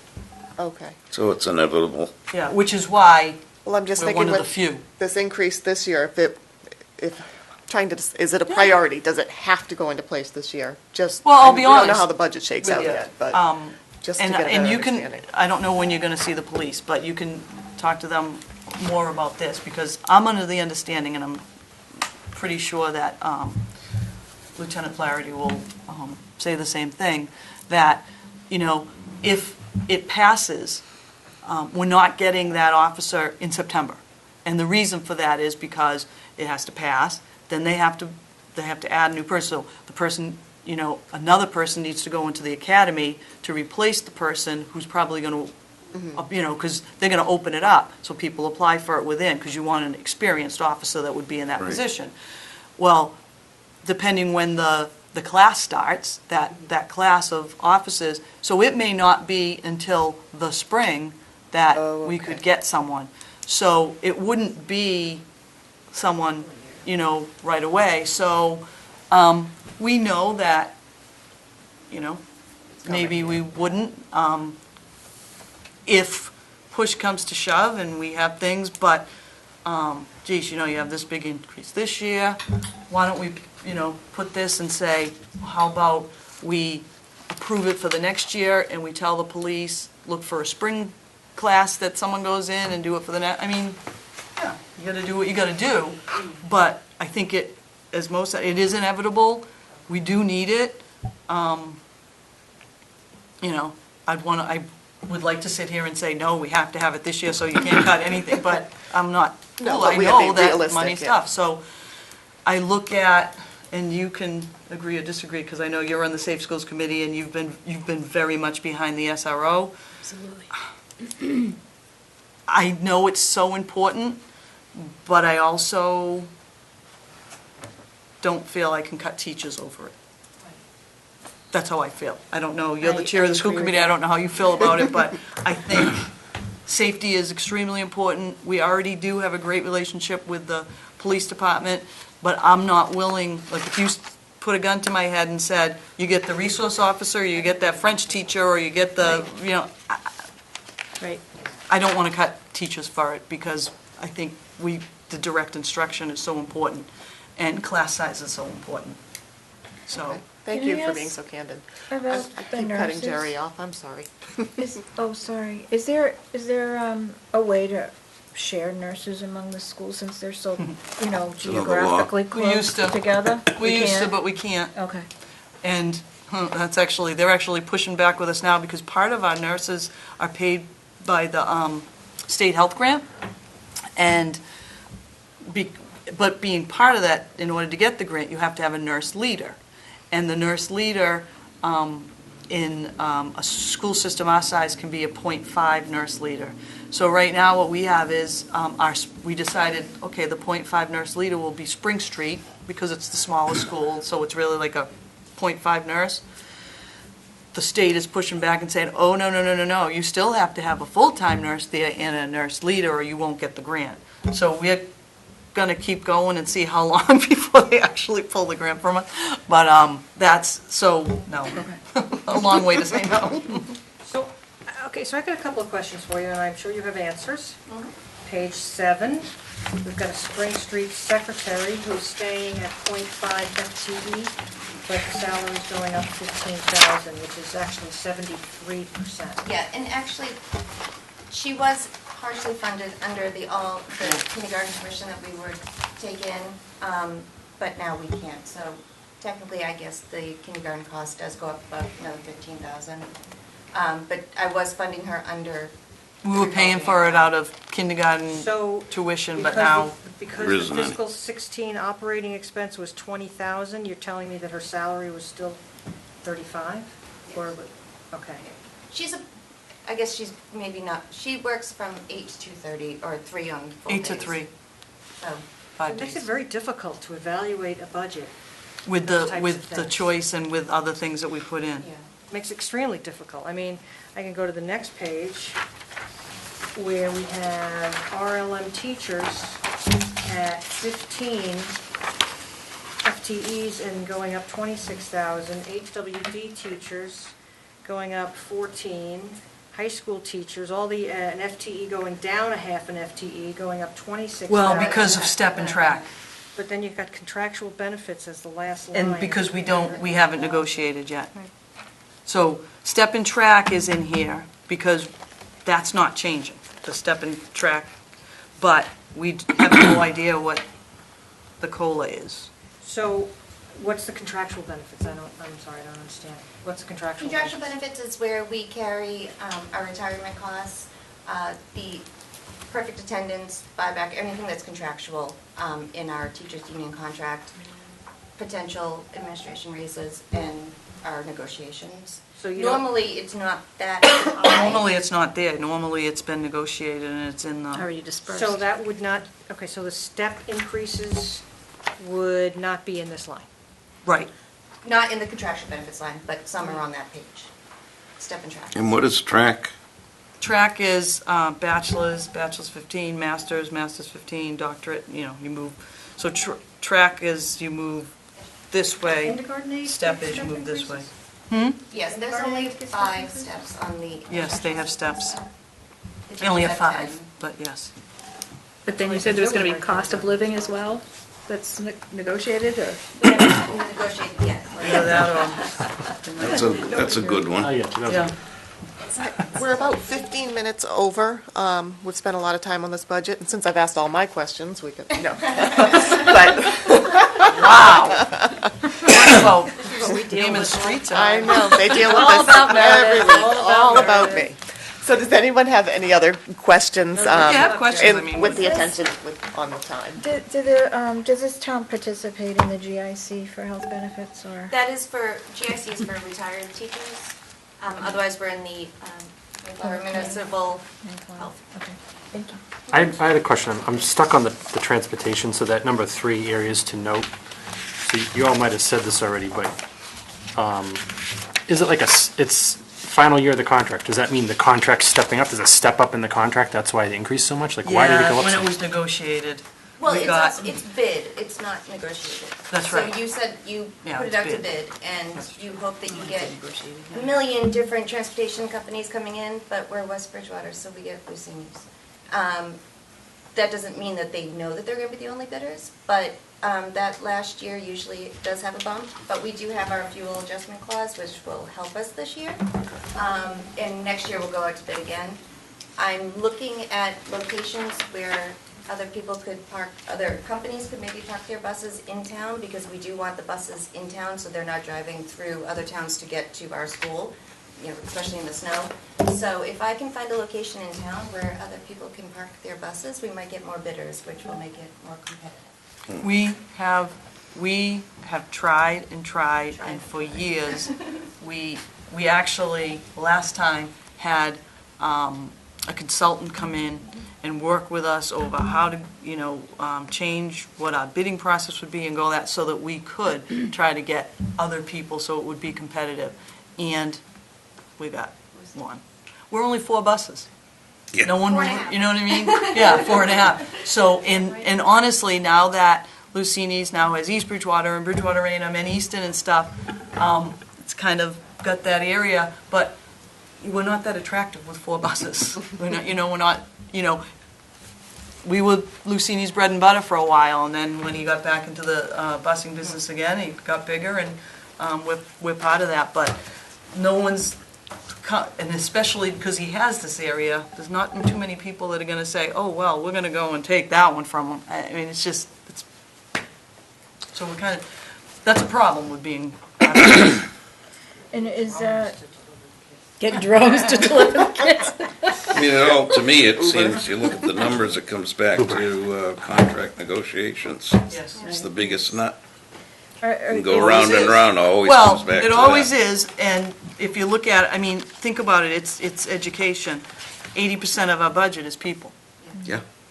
So that's what You it's see gonna sped increasing over the Yes. years? be. Yes.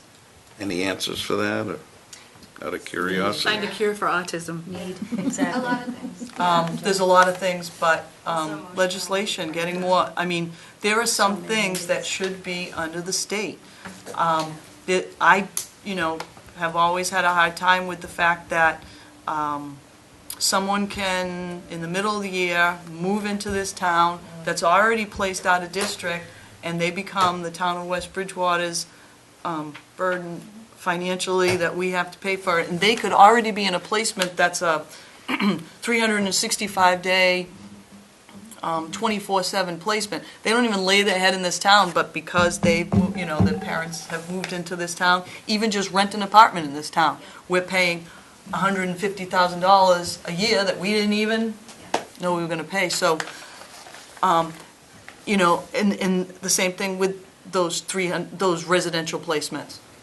I know we're responsible for the education piece, but if it's a residential placement, if a kid is such high needs that they need a residential, I think the state should kick in for the residential piece, but the taxpayers of your town get stuck with the whole thing. It's a mental health problem that the Department of Mental Health needs to pick it up, and we get them until they're 22. Yeah. Oh, gosh. So from 3 to 22, they're ours, and it's just, so, I mean, but that's been a problem that people have been, So I just want to ask lobbyists you have tried to been going after. ending question. So how many students are in the West Bridgewater schools total? 1320, 13, 20, that's what I Googled. 13, something close to that. 24, something to that effect?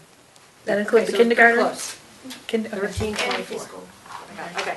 And how many kindergartners are there? Well, this year, we have in the 80s, and we usually get the census numbers back because it kind of gives us an idea before we have registration. We get it in February.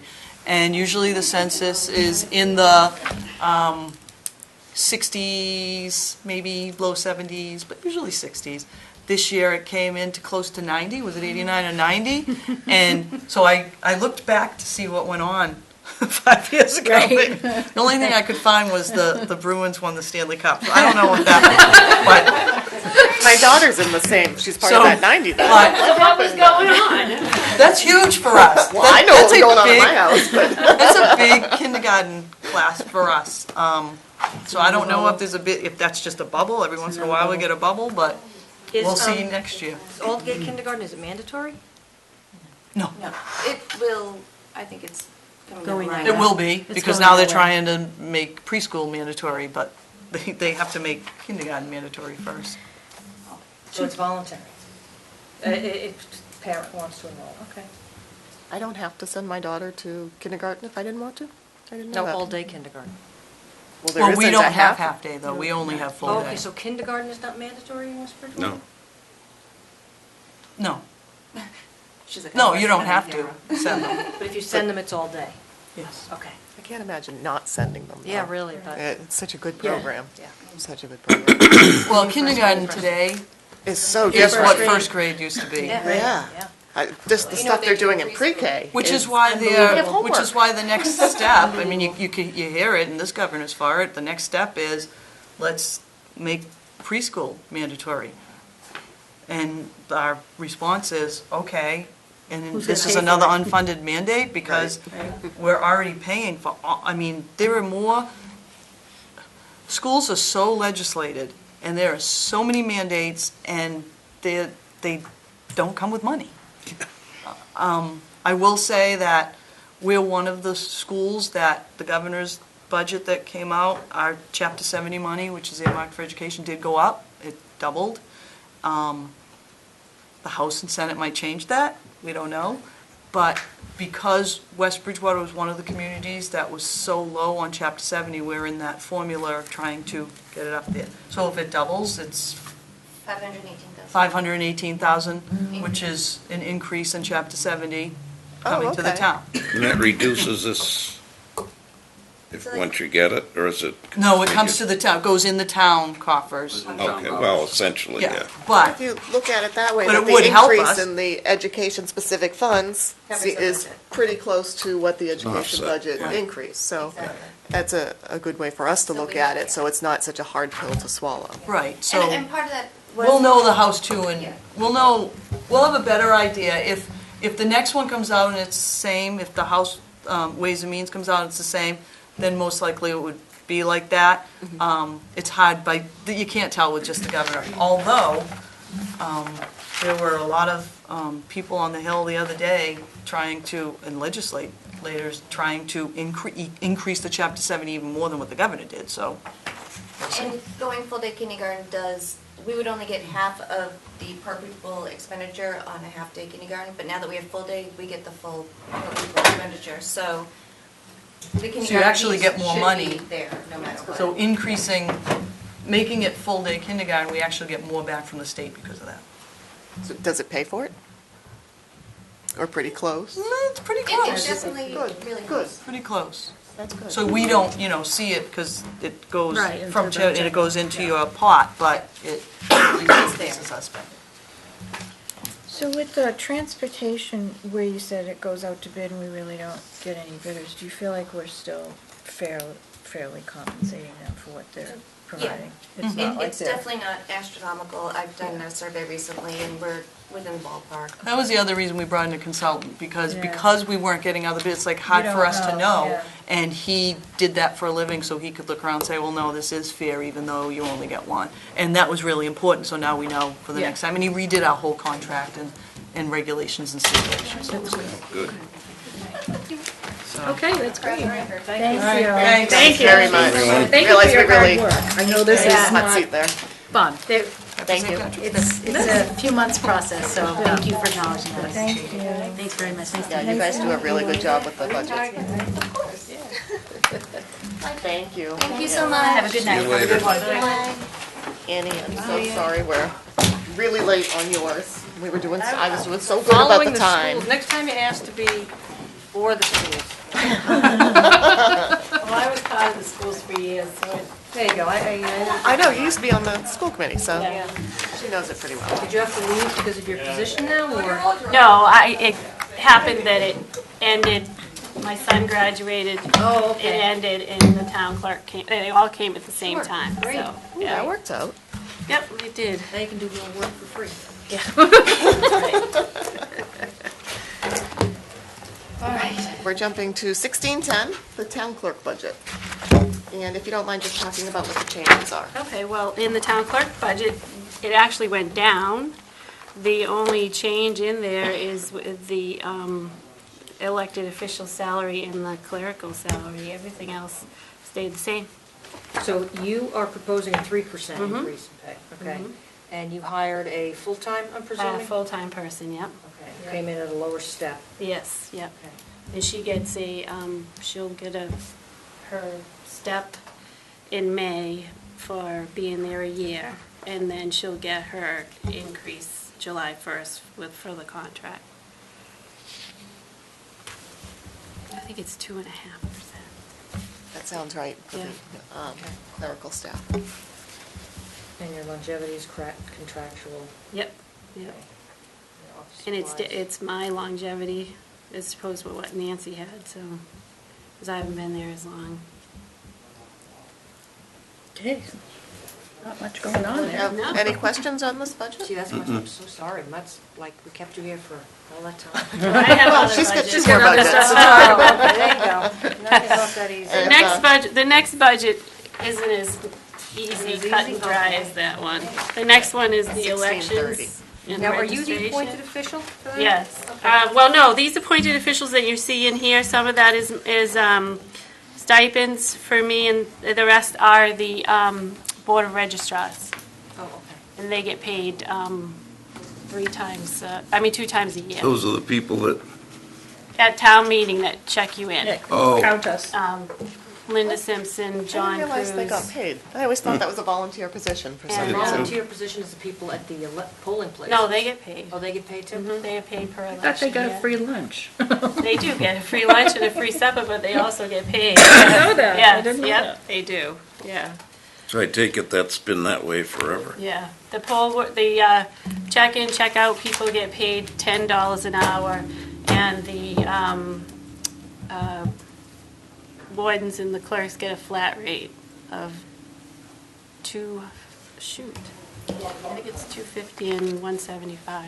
Now, does that $10 an hour rate change now that the minimum wage has changed? It did change. It went from 8 up to 10 last year. It Oh, okay. increased. It increased with Nancy's last budget. Okay, so that's already been. Yep, that's been considered, done, yeah, Okay. yeah. So the changes in this are, well, I put back in the $2,000 stipend that Nancy received for doing elections because I don't know why it was taken out. I'm doing elections too. So, and then the next thing that changed was the fact that we have 3 elections this year. So we have to account for those 3 elections. And 2 of them are state, federal elections, so the polls are open longer. There's also a new mandate in the new election law that is a possible, that we could get audited after the November election. We won't know until, a couple of days after whether we're one of the lucky ones that got drawn in the lottery. So if that happens, we have to do a hand count, like a recount vote for 1 precinct, 2 precincts, whatever they decide. So I had to put that money in there because if we do get picked, it has to be funded. So that includes, that 8,000 is including this? It has that in there, and it also has extra money in the police detail section to cover because we have to have a policeman there while we do the hand count voting. Okay, so those aren't definites, those are Those are if we're maybes. If lucky enough to get picked. Not a nice little town like Westford. Now, with the stipend, I thought that stipend was based on how many elections there were that year. Does that sound? Well, if you look back through they the only have past, this. it's been 2,000, if you look at the past budgets, it's been in there at that. Were those 2 or 3 election years? Were they all the same? It's in there, it's been in there. Was in there in 2014, 2015, and, some of those years were not, Since there's a lot of elections coming up, I should probably just shut my mouth and not increase it. Just teasing him. But this year I had 2 elections and actually ended up having 2 special town meetings. Maybe it was based on, maybe I'm thinking of a stipend that was based on the number of town meetings. Is that not, never mind, I must be thinking, I'll have to look back in my notes, because this is going back a few years, that there was So, some fee that was Is based on. that a how legal many- mandate? Or, No, I think this was just a stipend that was set up. It may have just been contractual at the time, I'm not sure. yeah, because we got the whole, But if it's not ringing lot a of bell, it must stipend have been issues floating specific. around. It must have been specific to the contract. Yeah. But anyway. And so, basically, all the increases are basically dealt on the fact that we're going to have more elections. And there's also a 25% increase in the AccuVote, which I talked about earlier at capital budget, because they're not going to be servicing them for much longer, and they're reaching out and trying to get parts to keep them afloat for another 3 to 5 years. And then those will, and due to that, they've increased their maintenance costs 25%. You should get the new machines and hold on to the old ones and sell the parts. Sell the parts back to them. Well, that's why they give you, I think that's why they're giving you a trade-in of $1,000? Yeah, $500 per machine. You probably get a lot more than that for those parts. Yeah, If somebody's desperate enough. yeah. But we want to go into the, Parts business. I know. I don't, I have Put a enough, little rack I have right in enough you. to You don't do anything all day, right? Yeah. Parts Poor Annie, she's had department.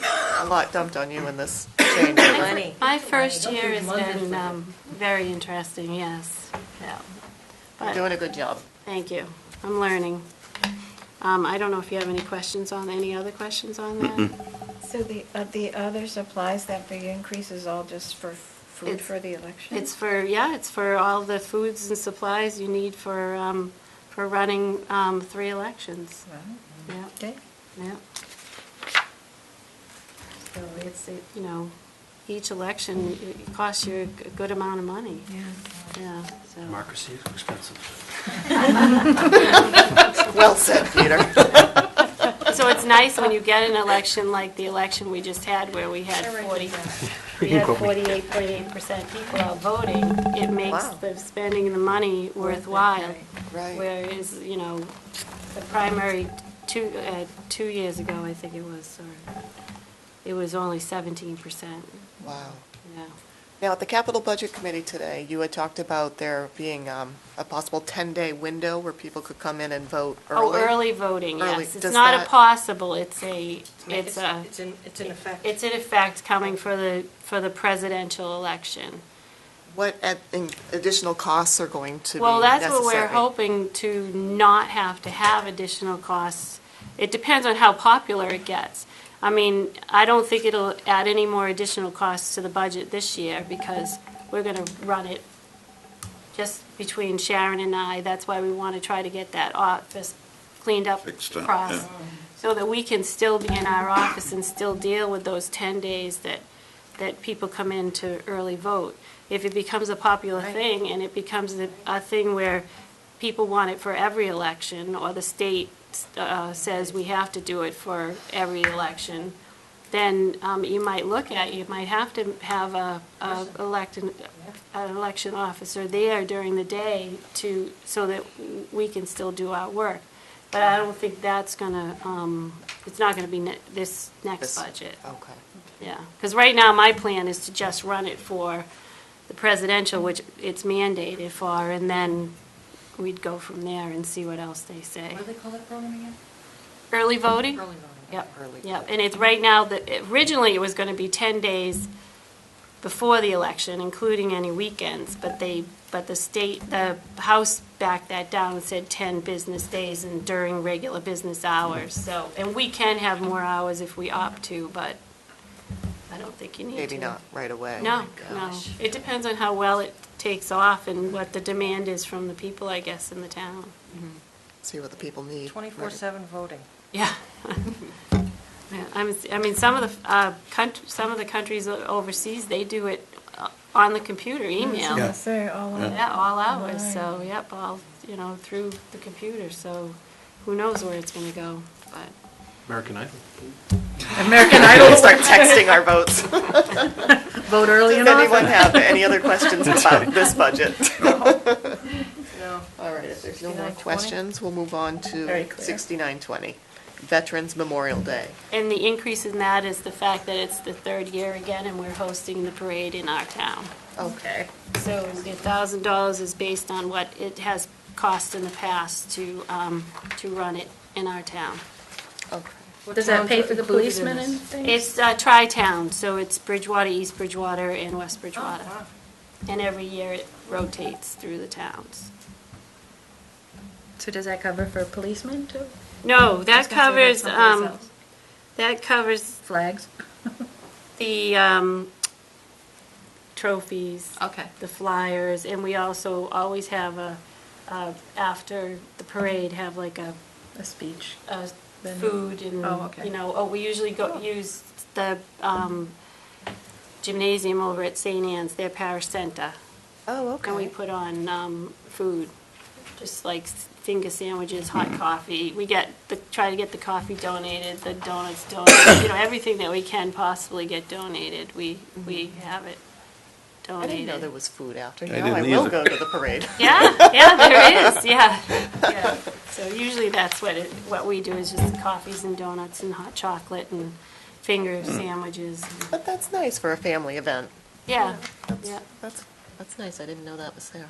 yeah. And it's usually very well attended afterwards too, so. Well, especially now, we're on TV and everybody hears about the free food. Yeah. Oh, no. Maybe I should increase that. No. I'll bake some More cookies. donations, right. Does anyone have any other questions for Annie? Right, thank you for staying so Thank you. late. Sorry we Thanks were for your so patience with us. That's okay.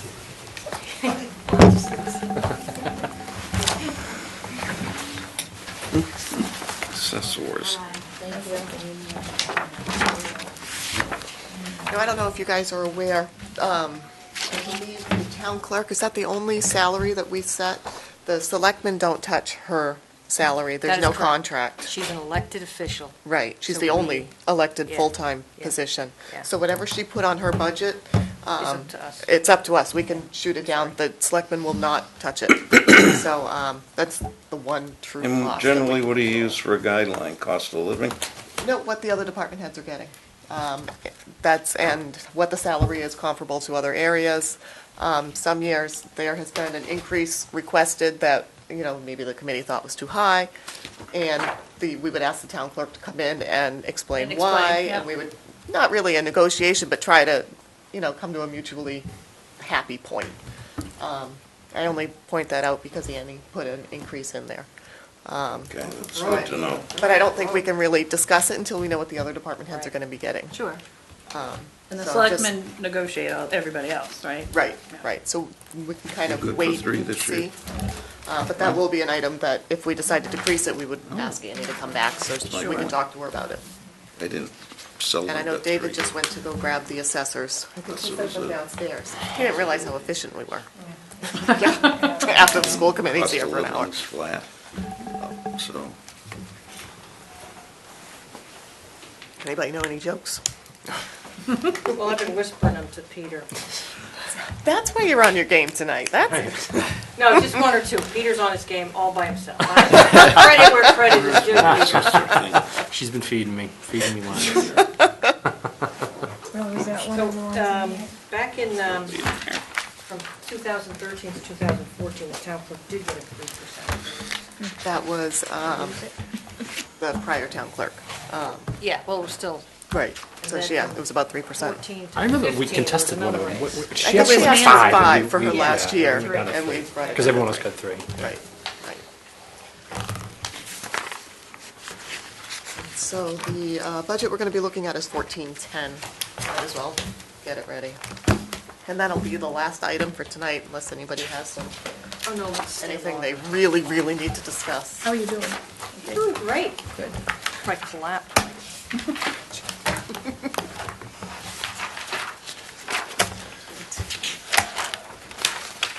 Where do you see these minutes? I don't know, in the last email about minutes, I saw David write, "Good job, JP." So you've got, I gotta- the bar is really yeah. high. Never wrote that to me.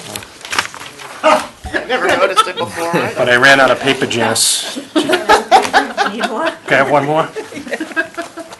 Hello, how are you? Hi, everybody. Can't do the job if you don't This have is tools. Must be the place here, huh? This is it? Steve Yeah, Solari. you guys staying busy out John here, huh? Donahue. Hi. You guys know John Donahue, our principal assessor? I'm Steve McCarthy, chairman of the assessors. I called you Solari, didn't I? Thanks. Sorry. Yeah, that's okay, no problem. I even wrote it down to make sure I didn't mess it up, and Yeah, I still. that's all right, All that's right. fine. We can go over any budget concerns that you have for the board, and you probably noticed a couple things that stand out is, and when I say stand out, I mean as far as like the increase, excuse me one second, I got my act together here. Um,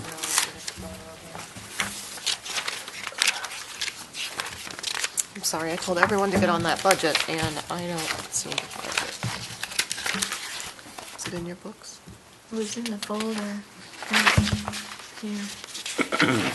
I lost mine too. Oops. I had some loose pages I lost in there. Find yours? Have an extra copy, somebody can have mine. If you don't mind. No, not at all. Thank you. You're welcome. Yeah. Thank All you. set? Yes, thank you. Yeah, no problem. When you're going down through the assessor's budget, a couple of things stick out as far as increases. And one I can start with addressing is the proposed principal assessor going from a part-time to a full-time position with the town of West Bridgewater. if you guys remember, we came in front of you last year, and we increased John's hours from 18 to 24. He was taking on some more responsibility with the GIS, overseeing that, and some other good stuff. We felt, the board did, that the position was really meant to be, or hopefully will be, a full-time position. And there's a whole host of reasons why we're saying that. I saw the need myself. I've probably told you a few times, I'm a full-time commercial appraiser, and I visit, and I was in Brockton for a lot of years and other such, so I'm pretty experienced and versed in the field. And every community around us has a full-time principal assessor along with a vendor, and for us, it's Patriot Properties that does the revaluation work for the town. They also have a full-time principal assessor. Some towns, they do a lot more work than other towns. My feeling, or the board's feeling with this position, is that John has been doing it for a long time, and is also, like myself, a certified licensed real estate appraiser with the state. There's a couple very good physical and feasible monetary reasons why we want to do that. We see that if you look at the consulting services, line 5309, that's our cost. We hire Patriot Properties. They're a well-known revaluation company in the Commonwealth, and they do a number of communities. And what we do is we put out the RFP and a bid, and we do it over a 3-year period. They come in and pretty much do all the work for the town to come up with the assessed values. We're hoping, if John is afforded more hours in the full-time position, that we can take some of the work away from Patriot and bring it in-house. Some towns do that, some towns don't. The thought there is that, over the next, I'll say, 5 to 6 years, like everything else, their consulting services will do nothing but, increase like everything else. John's been doing this a long time, like I stated. He's very capable of doing some of the work that they do.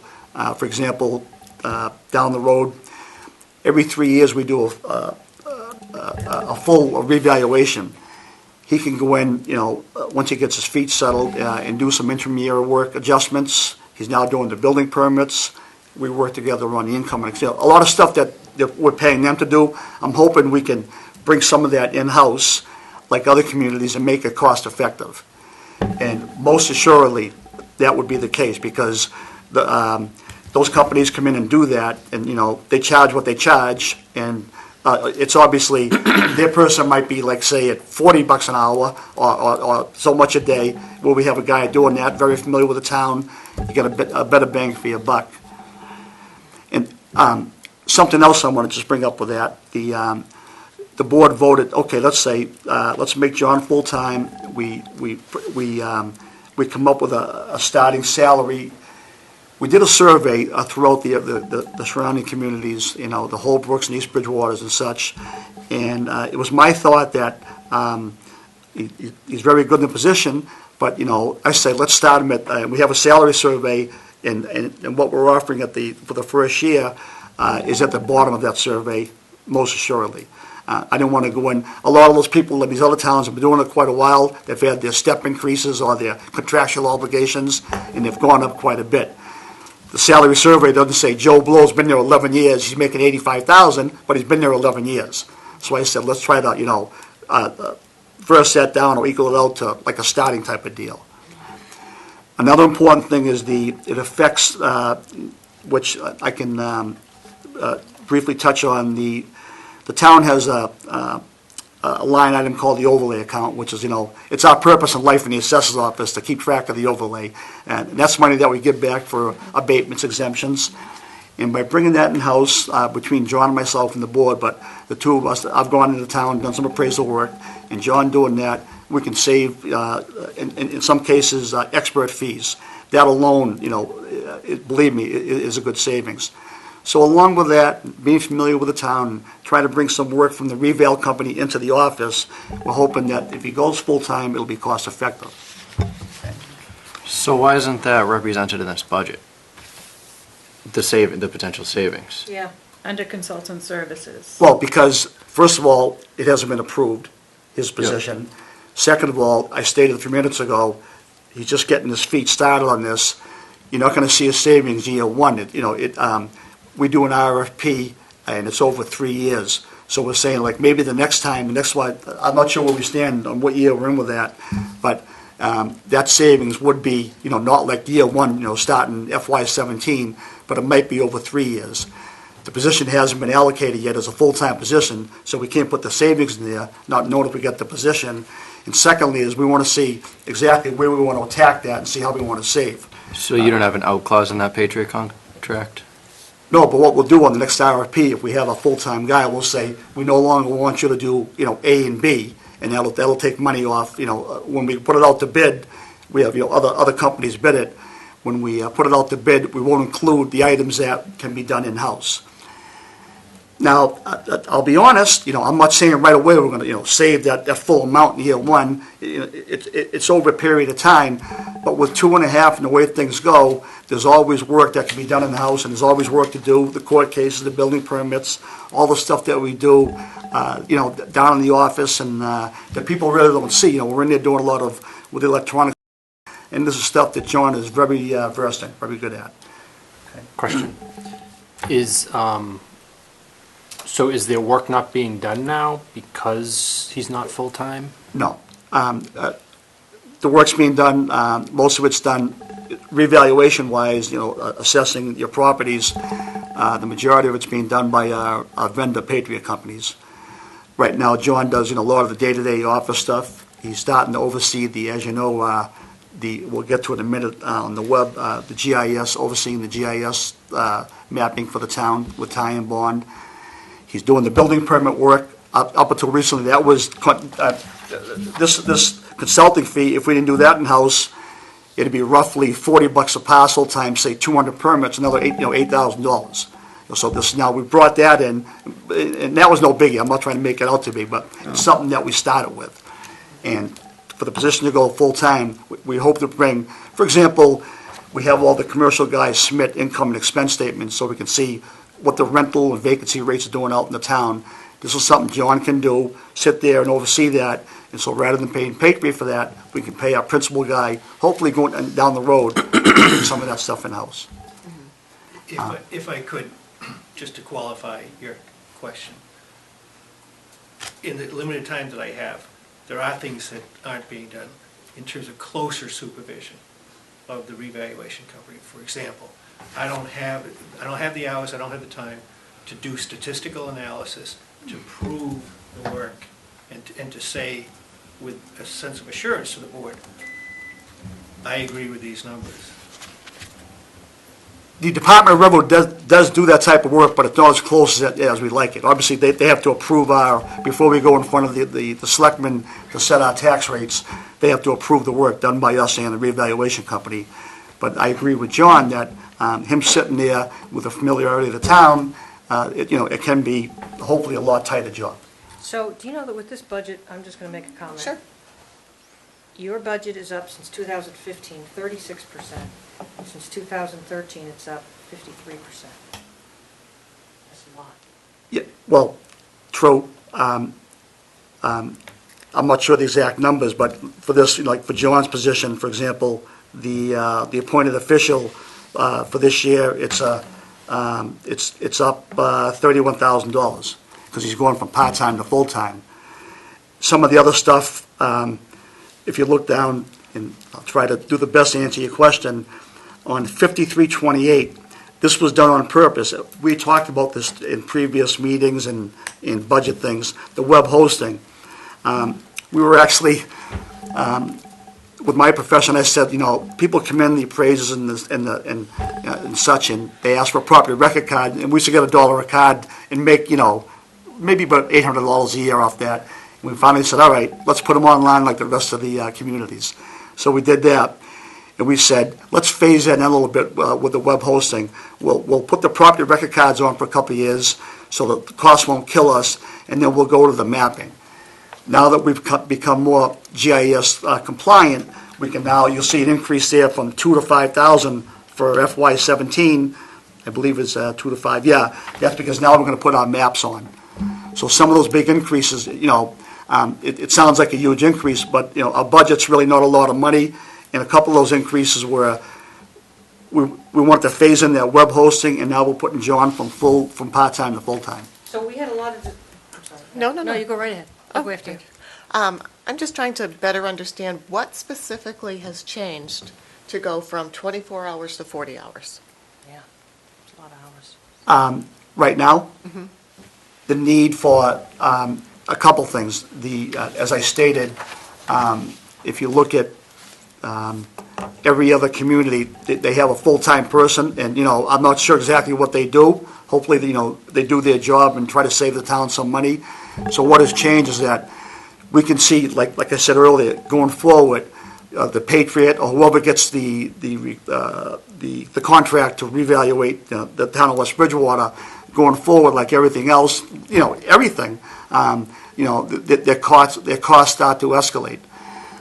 For example, like if you look down here under contractual services, we give Patriot about, what's the license on that?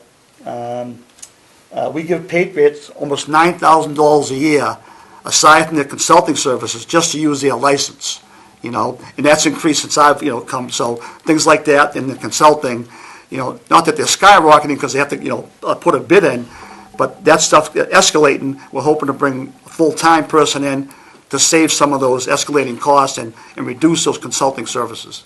What if you went from 24 hours to 30 or 32 hours instead of jumping 24 to 40? Yeah, I haven't really thought about that, but the board said that, basically, we bring the principal assessor in, we put it to a vote that we wanted to go full-time, and I don't know if it's 35, I apologize about that, I don't know if it, whatever it is, and we said that we wanted to bring, like the other communities, and when I keep saying that, it's something to be looked at, that it's not like just a couple, they all have it, and I know some of those people, and they're very good at what they do, and it's something I think is really needed. For a lot of reasons, but anyways, in answer to your question, I'm not really sure if we knock it down a few hours, I'm just saying, if we're gonna go for it, let's move forward in that positive direction, get a full-time, and start moving forward by, saving hopefully some of those consulting services. Now, I appreciate that other towns have it, but that's not enough for me to be able to justify this kind of an increase. What towns? I'm not hearing a real plan of what's going on. You're increasing the hours, but I don't see where the decrease or the savings is. Could you do is like there an ROI or something, like what Yeah, what's- specifically would you what say? Yeah, is to going- give us a timetable for when the cost would decrease from Patriot Property, something we could hang our hat on and say, this is a good deal. Right, yeah, and that's something that, going forward, that's really, for an exact breakdown of something like that, I'm not sure if I can give you that right now. I'm just talking, obviously like in a vague type of term, but I do know, from doing this a long time, that the reason you see that in all these communities, which I keep mentioning, is I'm sure a lot of those communities have that. Some of those communities have people that do it full-time and don't have an outside vendor. They get a lot more money. So I can't say for sure that he's going to save $3,000 by doing the income and expense crunching, or $7,500 by doing the intermediate adjustments. I'm not privy to the exact breakdown of their, when they bid the contract, the exact breakdown of their costs of each item that they do for us. But you could look at a percentage of their services that you could eliminate. Right, I'm Yes, kind of yes, looking right. for. like I agree with that. I don't have that, you're right. Could do it, But you though. should be able to come up with something. Right, You like should be a able to change make in a job projection. description, or Sure. exactly what duties are going to be taken on that's going to, substantiate this additional hours Sure. needed. I'm kind of stuck on, okay, we're increasing him, but we're not sure what he's going to do yet, is kind of the message that's coming across. I'm putting it very simple, and I realize there's a lot to do, and I'm not trying to minimize it in any way. I'm just trying to understand what the change is. Yeah. What's changed with the Board of Assessors. Right, and, obviously, right now, sitting in front of the Finance Committee, I don't have that exact answer for you, but I do know, the reason that, that I thought of this, talked to the board, and, That's something that is a definite, that there'll be some type of, or there will be, as to the exact amount, savings brought, by having a full-time guy, savings brought back to the community. As for the exact dollar amount for fiscal 18, 19, and 20, I haven't done that workup yet. But I do know that, for example, on him doing an intermediate adjustment, it's probably going to be a considerable savings once he gets into that. So do you think you could, is that something that you could sit with the board and do, is try to come up with some type of projection that you could hand us, that we... Or a changed job description Right. showing this is what he did for 24 hours, now we're expecting the job to require this many hours because X, Y, and Z. Sure, I mean, yeah. are we spending $36,000, 36.6 on Patriot Properties? We got line 5309 and 27. 5398, is that? 27 plus 9 or 10. so 5309, 36, yeah. right. That's a number for, in FY16, it was, in winter 27, it was a revaluation year, but you're right, it's for FY16, approved was 27,000, which was part of their services, as you know, they have to go out to bid, and they've been here in West Bridgewater for a long time. We use that company, so that's their cost to come in and do our. But is those two lines represent Patriot Properties? 5309 and 5398. 5398, it represents most of it. Part of that's a copy machine contract for $700. So yeah, all except for $700 is every community has to pay their. That would be under office, that should be under office supplies or something perhaps. It's a license fee. So Every community has to pay a license fee to their whoever's going to do the revaluation work to use their software. It really has nothing to do with them going out and knocking on doors. It's us doing updates when on building permits and all, and using their software in our license to use their software in our office. You're talking about the contractual services? Yes. Okay, so that would be yes. impacted by bringing John on There would be full-time? no change Okay. there. No change there. It would be in the consulting. It'd be. I'm sorry. Yeah. And consultant services. Yeah, services, yeah. So in other words, for 14, 15, and 16, we spent, the 71,000, if I'm adding it up right. And we're hoping over the next contract, that 71, if we didn't do anything sitting here, that 71 might become, I'm making this up, 85. We're hoping that 71 can become 60, if you know what I mean. I don't have those exact numbers. It's over a 3-year plan. I do know that, like I said a few times already, by bringing that in full time, that will happen. As to the exact specifications of when and where and why and what, I don't have that in front of me now. So this is saying you've spent $26,925 of the $27,000 only through December. Do you anticipate going over budget on that? No, that job was, they performed that job. We got certification. We set our tax rate, so we're done with them as far as that goes. They've done their job and they have to. Part of that bid is you've got to have your values in for discovery. We have to have anybody has a problem come in to see us. Then we have the classification hearing with the selectmen, tax rate approval, and all that good stuff. And that's got to be done, by the October, November type of thing. That's the setting the tax rate that's done Yeah. after we've done Yeah. with it. So all that money spent, yeah, right. It just sounded like they were doing other stuff. Yeah. Now, I know in prior years, John, you've done a lot of work and not been paid for it. So I know part of this change of bringing you on full-time, I'm sure, is to compensate you for work that you've been doing. But I know that I'm really stuck on what exactly is changing and trying to understand that. Can you? If I could just make a couple of comments. Sorry, I keep talking. Go ahead. Just retrospectively, the town used to have a full-time principal assessor for years. It's before my time, so I don't know the history on it, and I don't know why the town decided that they didn't want one. As Chairman McCarthy has said, the norm is to have a full-time principal assessor. And I don't want to drag David into the conversation, I don't want to speak for David, but the board has also spoken with the town administrator and with the Board of Selectmen, and there's general consensus that when you are running a multi-million-dollar corporation, you want somebody as a department head that you can go to and ask questions. And, I mean, sometimes it gets that simple. David has a question, I have a question for John, well, John's not here, he's part-time. The other two thoughts that I have is, we're talking about here in terms of the job description, is supervision and analysis, and the town doesn't have that now. There's no supervision over the revaluation company, except for minimum. As Chairman McCarthy said, the Department of Revenue plays a role too. They make sure that the revaluation company meets their criteria. But the town doesn't have eyes watching out for the town's interest over the contract that it has with, in this case, Patriot Property. And that's the other component, is the analysis, the analytical work that simply isn't being done because you don't have anybody in that position to do it.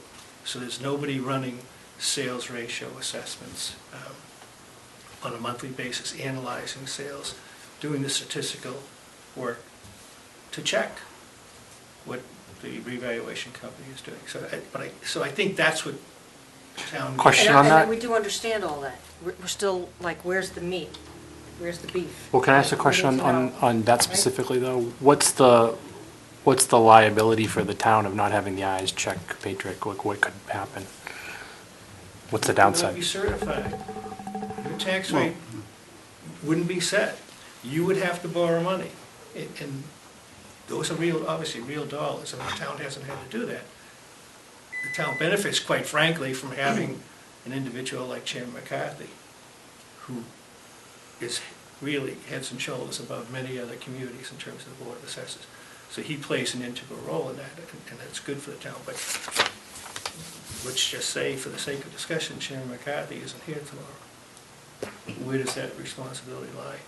And that's the worst case scenario, but it happens. Communities don't get their tax rate set, and they have to borrow money. In answer to your question, I mean, the Department of Revenue does oversee that. I think what John's alluding to is just to make it a little more tighter control, because, they have to approve our values and go for the classification, so there is a check and balance with the Department of Revenue, but we'd like a much tighter one.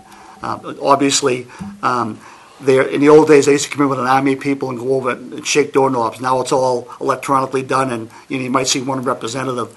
So it's done, more like from their end of it, not, I don't want to say, with a real tight control, but it would be better to have, somebody from our side of the fence look at it too. For just better valuation product and et cetera, et cetera. You could bring in a full-time assessor who looks more closely at the values, and the values could go up, or the values could go down, right? Yes, and that's based on strictly, it's not the assessor, it's what the market calls for. Right now, we're starting to see the things are improving. There's not the oversight that, on the valuations. Okay. So if there's not the oversight on the valuations, if you bring in somebody who gives you that oversight, you still don't know where the valuations are going to go. They could go up, or they could go down. But there's also the equity component. Are they fair values? Is everybody being assessed? And if they go up or fair? down, as long as they're fair, that's really all that's important, right? Well, they're two separate things. Everybody's values can go up, everybody's values can go down, but Right, we want them are to be they fair. fair? Yeah, we do want them. And that's where the analysis comes into play. I still think we need to see some meat. I mean, that's what we're asking for. Trying to understand what's changed, right? What's going to be the added value? Right. Most assuredly, I mean, if the full-time position is approved, that will happen, because, otherwise, why bother? I mean, we're sitting there saying that, we want that to happen. There will be a savings to the town, but, I can't say in FY19, by having John full-time, we're going to save $2,200 to the exact cent, but I can say that, on the intermediate adjustments, Patriot's cost might have been, I'll make it up $5,000, we'll be saving that by him doing that. As to the exact amount, I'm not sure if I can give you that. Well, we wouldn't hold you to the penny, but No. we just want to see. An estimate, or to maybe get a better idea of maybe have a plan in place of what services John's going to take over as his hours increase, to maybe have an actual plan that, and something that we can Sure. see. Yeah. Can I ask a question? Sure. When does our contract with Patriot end? Because that will have to be renegotiated, is that correct? It's not it's a. It's an ongoing? No, It's a three-year cycle. It's a three-year cycle, but it has to go out to bid. And basically what they do is, they write a request for a proposal, and they say, West Bridgewater, we have so many taxable parcels, this is our software, and then they put it out to bid. And then they get the bids in, they'll say, Joe Blow is not responsive, we're not gonna open that one. Patriot's responsive, Vision's responsive, Capina's responsive, and then we open them. So you do this on a 3-year basis? Right, and then Okay. if we don't take the lowest one, which happened when I was in Brockton, we have to answer to the Almighty, if you don't take the lowest bid. But there's always a reason for something, so we receive our bids and say, all right, Patriot was responsive, they've met our criteria, we're gonna, award them the contract. So I don't want to belabor this, but Anthony did ask a question before. The question was, are we beholding to Patriot? I mean, are we going to be able to eliminate Patriot services in fiscal year 17? Or some of them. Yes, I'm not saying in 17, by the time this gets done, we'll be on our way. That starts July 1st, but over the next 3-year contract, and I'll assume it's Patriot for conversation's Well, we're in a sake. contract with them right now, right? Right, but I'm not sure when, I think there's one more year on this contract. Yeah. So for the next year, are we still obligated to pay them Yes. this portion? Yes. So we won't see any savings in fiscal year 17, basically? That's correct. if we accepted their bid, yes, but, and then going forward, then on a plan that you're asking for, then, that's something that we can do. But, and I apologize, I don't know the 3-year cycle on the contract, but if they're under contract for 17, we can't say, you gotta, Well, that's very significant. It If is, John's it coming is. on full-time, he can't take over some of those responsibilities and decrease these other costs. So maybe it would make sense from a fiscal point of view But to transition into it. okay, but for example now, and I'll just throw this out there,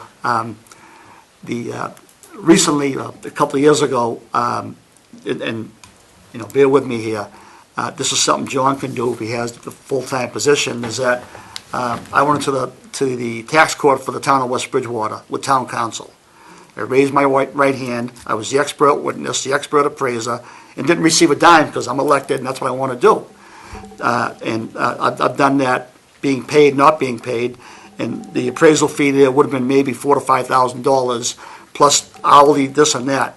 So, yes, okay, so we'll say to Patriot, we might save, $600 here and $500 here, but what do you save when we're doing a $17 million warehouse and you're looking for a $80,000 abatement of money out of our overlay account? And we have our expert that's familiar with the town. He's a certified expert, qualified expert, and can do the work and not charge you $5,000 because he's an employee with the town. Yeah, but he's already employed at the town. Right, but being a part-time guy, he wouldn't have the time to do all that. No way, no I how. would prioritize a project like that if I Right, was or a special supervisor and hours, there or- was $80,000 at stake. Right. With all due respect, that's easier said than done. Yeah, I'm sorry, yeah. Because that's- there's simple obligations right now that I'm being paid to do, and it's building permits. They have to be done. If the building permits aren't done, we don't get the revaluation done. And I don't want to beat that horse, we don't get the tax rate set. So I'm locked into the responsibilities that I'm locked into now, and I can't shirk those responsibilities. We're not trying to throw out any, doom and gloom here. I'm just saying that's an example, Right. It's know. not Okay. to say that I Thank you. wouldn't prioritize to get as much as I can get done in the limited time that I have to do it. But the purpose is to give me the time Sure. to set the priorities. Thank you. So right now, your hours, 24 hours per week is building permits. So Well- what's the additional time?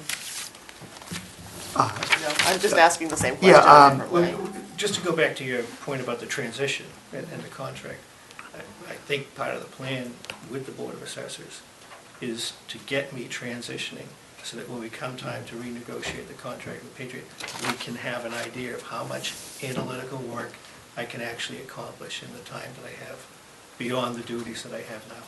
And if it's feasible, then respectfully, as the chairman said, we might be able to renegotiate with with the Patriot, or whoever the successful bidder is, that I'll do the analytical work for the 2 interim years, and that the revaluation company will be responsible for the. You wouldn't revaluation. include his duties in the RFP, and so they wouldn't give us a price on it, because they wouldn't be doing that, whatever he's gonna do, income and expense analysis, analytical, assessment sale ratios, stuff that they might do, we would leave it out of the bid, so that would come down. But we are having a conversation now about which came first, the chicken or the egg. How much can I do when I'm not full-time, when I don't know how much I can do until I get at least a year under my feet? And when you mentioned on that particular deal on, going into town there, you want to prioritize it, and I appreciate that, but there was probably 60 to 80 hours behind that. I didn't just, walk in and say, here it is, Your Honor. We did a lot of work on that, because it was huge liability, and wanted to make sure we have everything down. If I may, let me just jump in a little bit. Because I've had the conversation with both Steve and John. I think the town has somehow been able to have a part-time assessor, and probably without recognizing it, you have not received the best benefit for that. You think you are, because you might be saving $20,000 a year in salary or $30,000 a year in salary. But a couple of things I'm going to throw out. One is your equalized value, which means that you take all of your commercial property and all of your residential property, you add it up, is over $1 billion. Now, quite frankly, that's small. But that's over $1 billion, and you have a guy 24 hours a week that's responsible for it. It's unheard of.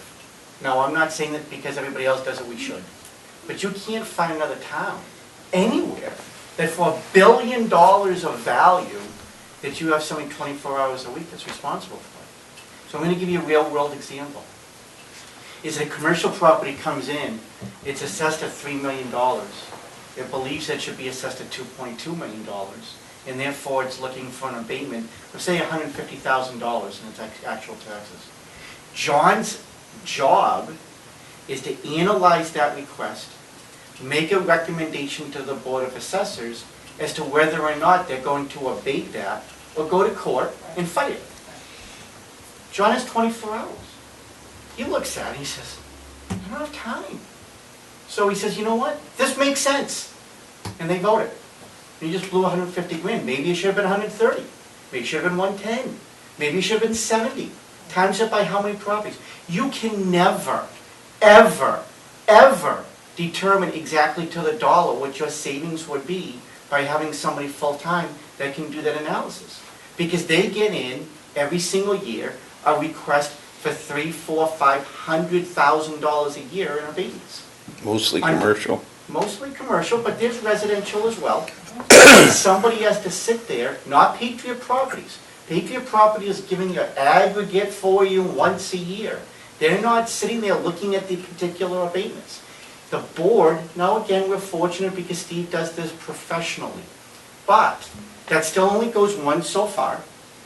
Two is that you need to have somebody on behalf of the town, not on behalf of a consultant, but on behalf of the town to sit there and really study that individual claim.